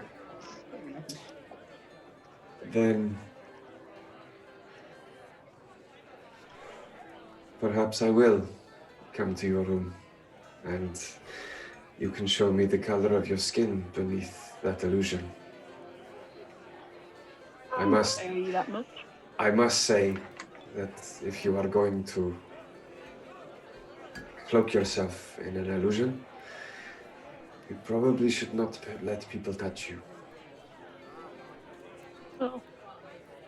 Fellow human isn't much of a risk. And also, and she slides her head closer to Dice's face now. Yeah. Your heartbeat is hammering through your armor. Strange for an automaton. Okay, nobody normally gets that close. Okay. Then we will talk in your room. Yep. And because it's taken so long for you to carry her upstairs, Yeah. this is when Oriana and Sepsis catch you up on the stairs, on the landing. I would like to say, I'm trying to channel my inner Sepsis a tiny bit and just say, it would be wise if you did not mention what you believe to be true to others. If you think Ace is strong alone, together we are much stronger. There are many things that go on in this tavern that I have not mentioned to anyone. No. They don't pay me enough. They don't pay me. Which is ludicrous, considering how much money you make for them. I'm just going to come bouncing around the corner and go, hello, my friends! It's Chris. I'm gonna help one then to move to my room. You gonna follow? Oriana? Septus? Yeah. Cool. Oh, Ghetto. This gentleman, whose name I have already forgotten, has an opportunity for you. Cavaris, mistress. Cavaris, don't call me that. As you... Ori, as- just call me Ori. As you will, Ori. Right. So, party in sort of Ghetto's turn room? Sure. So I'll move everyone into my room then. Nice, roll like this. It is good that I find you both together, Gito and the One. I have a proposition. I work for, owned by a gladiator school, led by a free human named Apolliteus. And he has a proposition for fighters like yourselves, if you would take a moment to hear it. I'm guessing that we're in the room at this point, yeah? Mm-hmm. Okay. And what exactly does the offer entail? Let me sit and explain. And what's left of the bottle of the mead to dice now to finish off. And But I like my pipe again. With him beginning his explanation, we are going to leave it there, because it is 5 to 11. 8 says we level up. Yeah. What? You have to obey 80. 80 says we level up. Yeah. No. I know why 80 says we level up. I don't care why he says we do. Yeah, it doesn't matter. We're in your AD's boss. house. He's in charge. Eddie's the boss. You know what? We're in a new continent. Yeah. Nice. Heck of a milestone. You finally got the Shalem. Mm-hmm. Set foot on the land. And I beat somebody up. Beat somebody. Well, they beat you. I up. scared the shit out of an elf. That was a milestone in itself, let's be honest. real good. Hypnotize the audience. Great power. You have so much bardic inspiration. Go on, roll your fucking hit dice. You are all level 10. Best day of my life. It has taken you 51 sessions, but yes, you are all level 10. I was about to say, no, we're not. Thank you, Aid. So, what do you Thank reckon? What's the supposed sinister reason why AD says we level up? Oh, AD's been like listening, but not quite listening, so he's missed like the names and stuff. All right, cool. Oh, okay. I'm Hey, very. AD. Well, I saw it in chat, AD. AD, The AD, I might have a guest slot coming up in a couple of weeks. I see. No, This is this is one of those LARP things, isn't it? Cool. Okay. Right, When you said okay. strapping young lad earlier, that's an Empire joke to me, so I was like having a giggle to myself. I need hit points. I just rolled a 7. Okay. I've forgotten how to do Nice. this again. Just Same. what level are you? What class are you Sorcerer. increasing a level in? Sorcerer. So, I'm pretty sure that sorcerers have a D6. Yeah, so it's 1d6, yeah? Roll a D6. I got a 6 Like and a up. D8. 5. So I add that onto my current one? No, so in manage HP, there should Yeah. be a rolled HP value, so you add it onto there. So if your rolled HP was 50, you'd make it 55. It's now 51. So I override? No, you just increase your rolled HP. Oh, Go into edit character. okay, done. Okay. My new HP is 51. 1,000 is... Yeah, I was in the right place. I just... And I get to pick a new spell. I get a new infusion. Yes. I get a new Eldritch Invocation. Yes. I'm very excited. Ooh, It's going to I take got me an ages to go 8 through all on- of these. You rolled I an get 8 two on a infusions. D10. Yeah. Nice. So my rolled HP goes from 61 to 69, yeah? Yes, it does. But while you're doing that, then we're not going to go through all the ins and outs of leveling up different classes.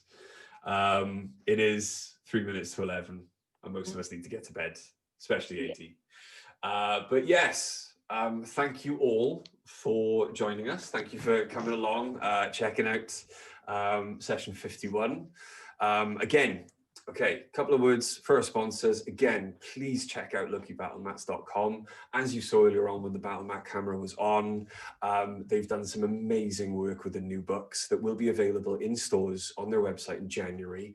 But please pop onto luckybattlemats.com and check out all of their previous work. It is a fantastic addition to any tabletop game. It's a wonderful backgrounds for any encounter you could have, and even just for flopping down in the middle with a tavern, so your players have a frame of reference. Okay, pop onto there. Also, please go search or shop for Blink Dog Dice on their Etsy store. Check them out, show them some love on Twitter and on Facebook, because they're wonderful and amazing.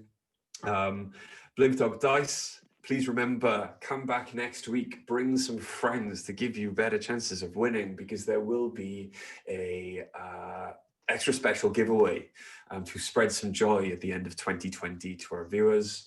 There are going to be 3 prizes, because I've got stupid amounts of dice now, stupid amounts of bags of dice, and I am going to need to keep them anymore. So yes, please come along next week. You've got to be in the chat to find out how to win. You got to watch to find out. To win it. In it to win it, yeah. I'm sure that's the copyright is trademarked or something.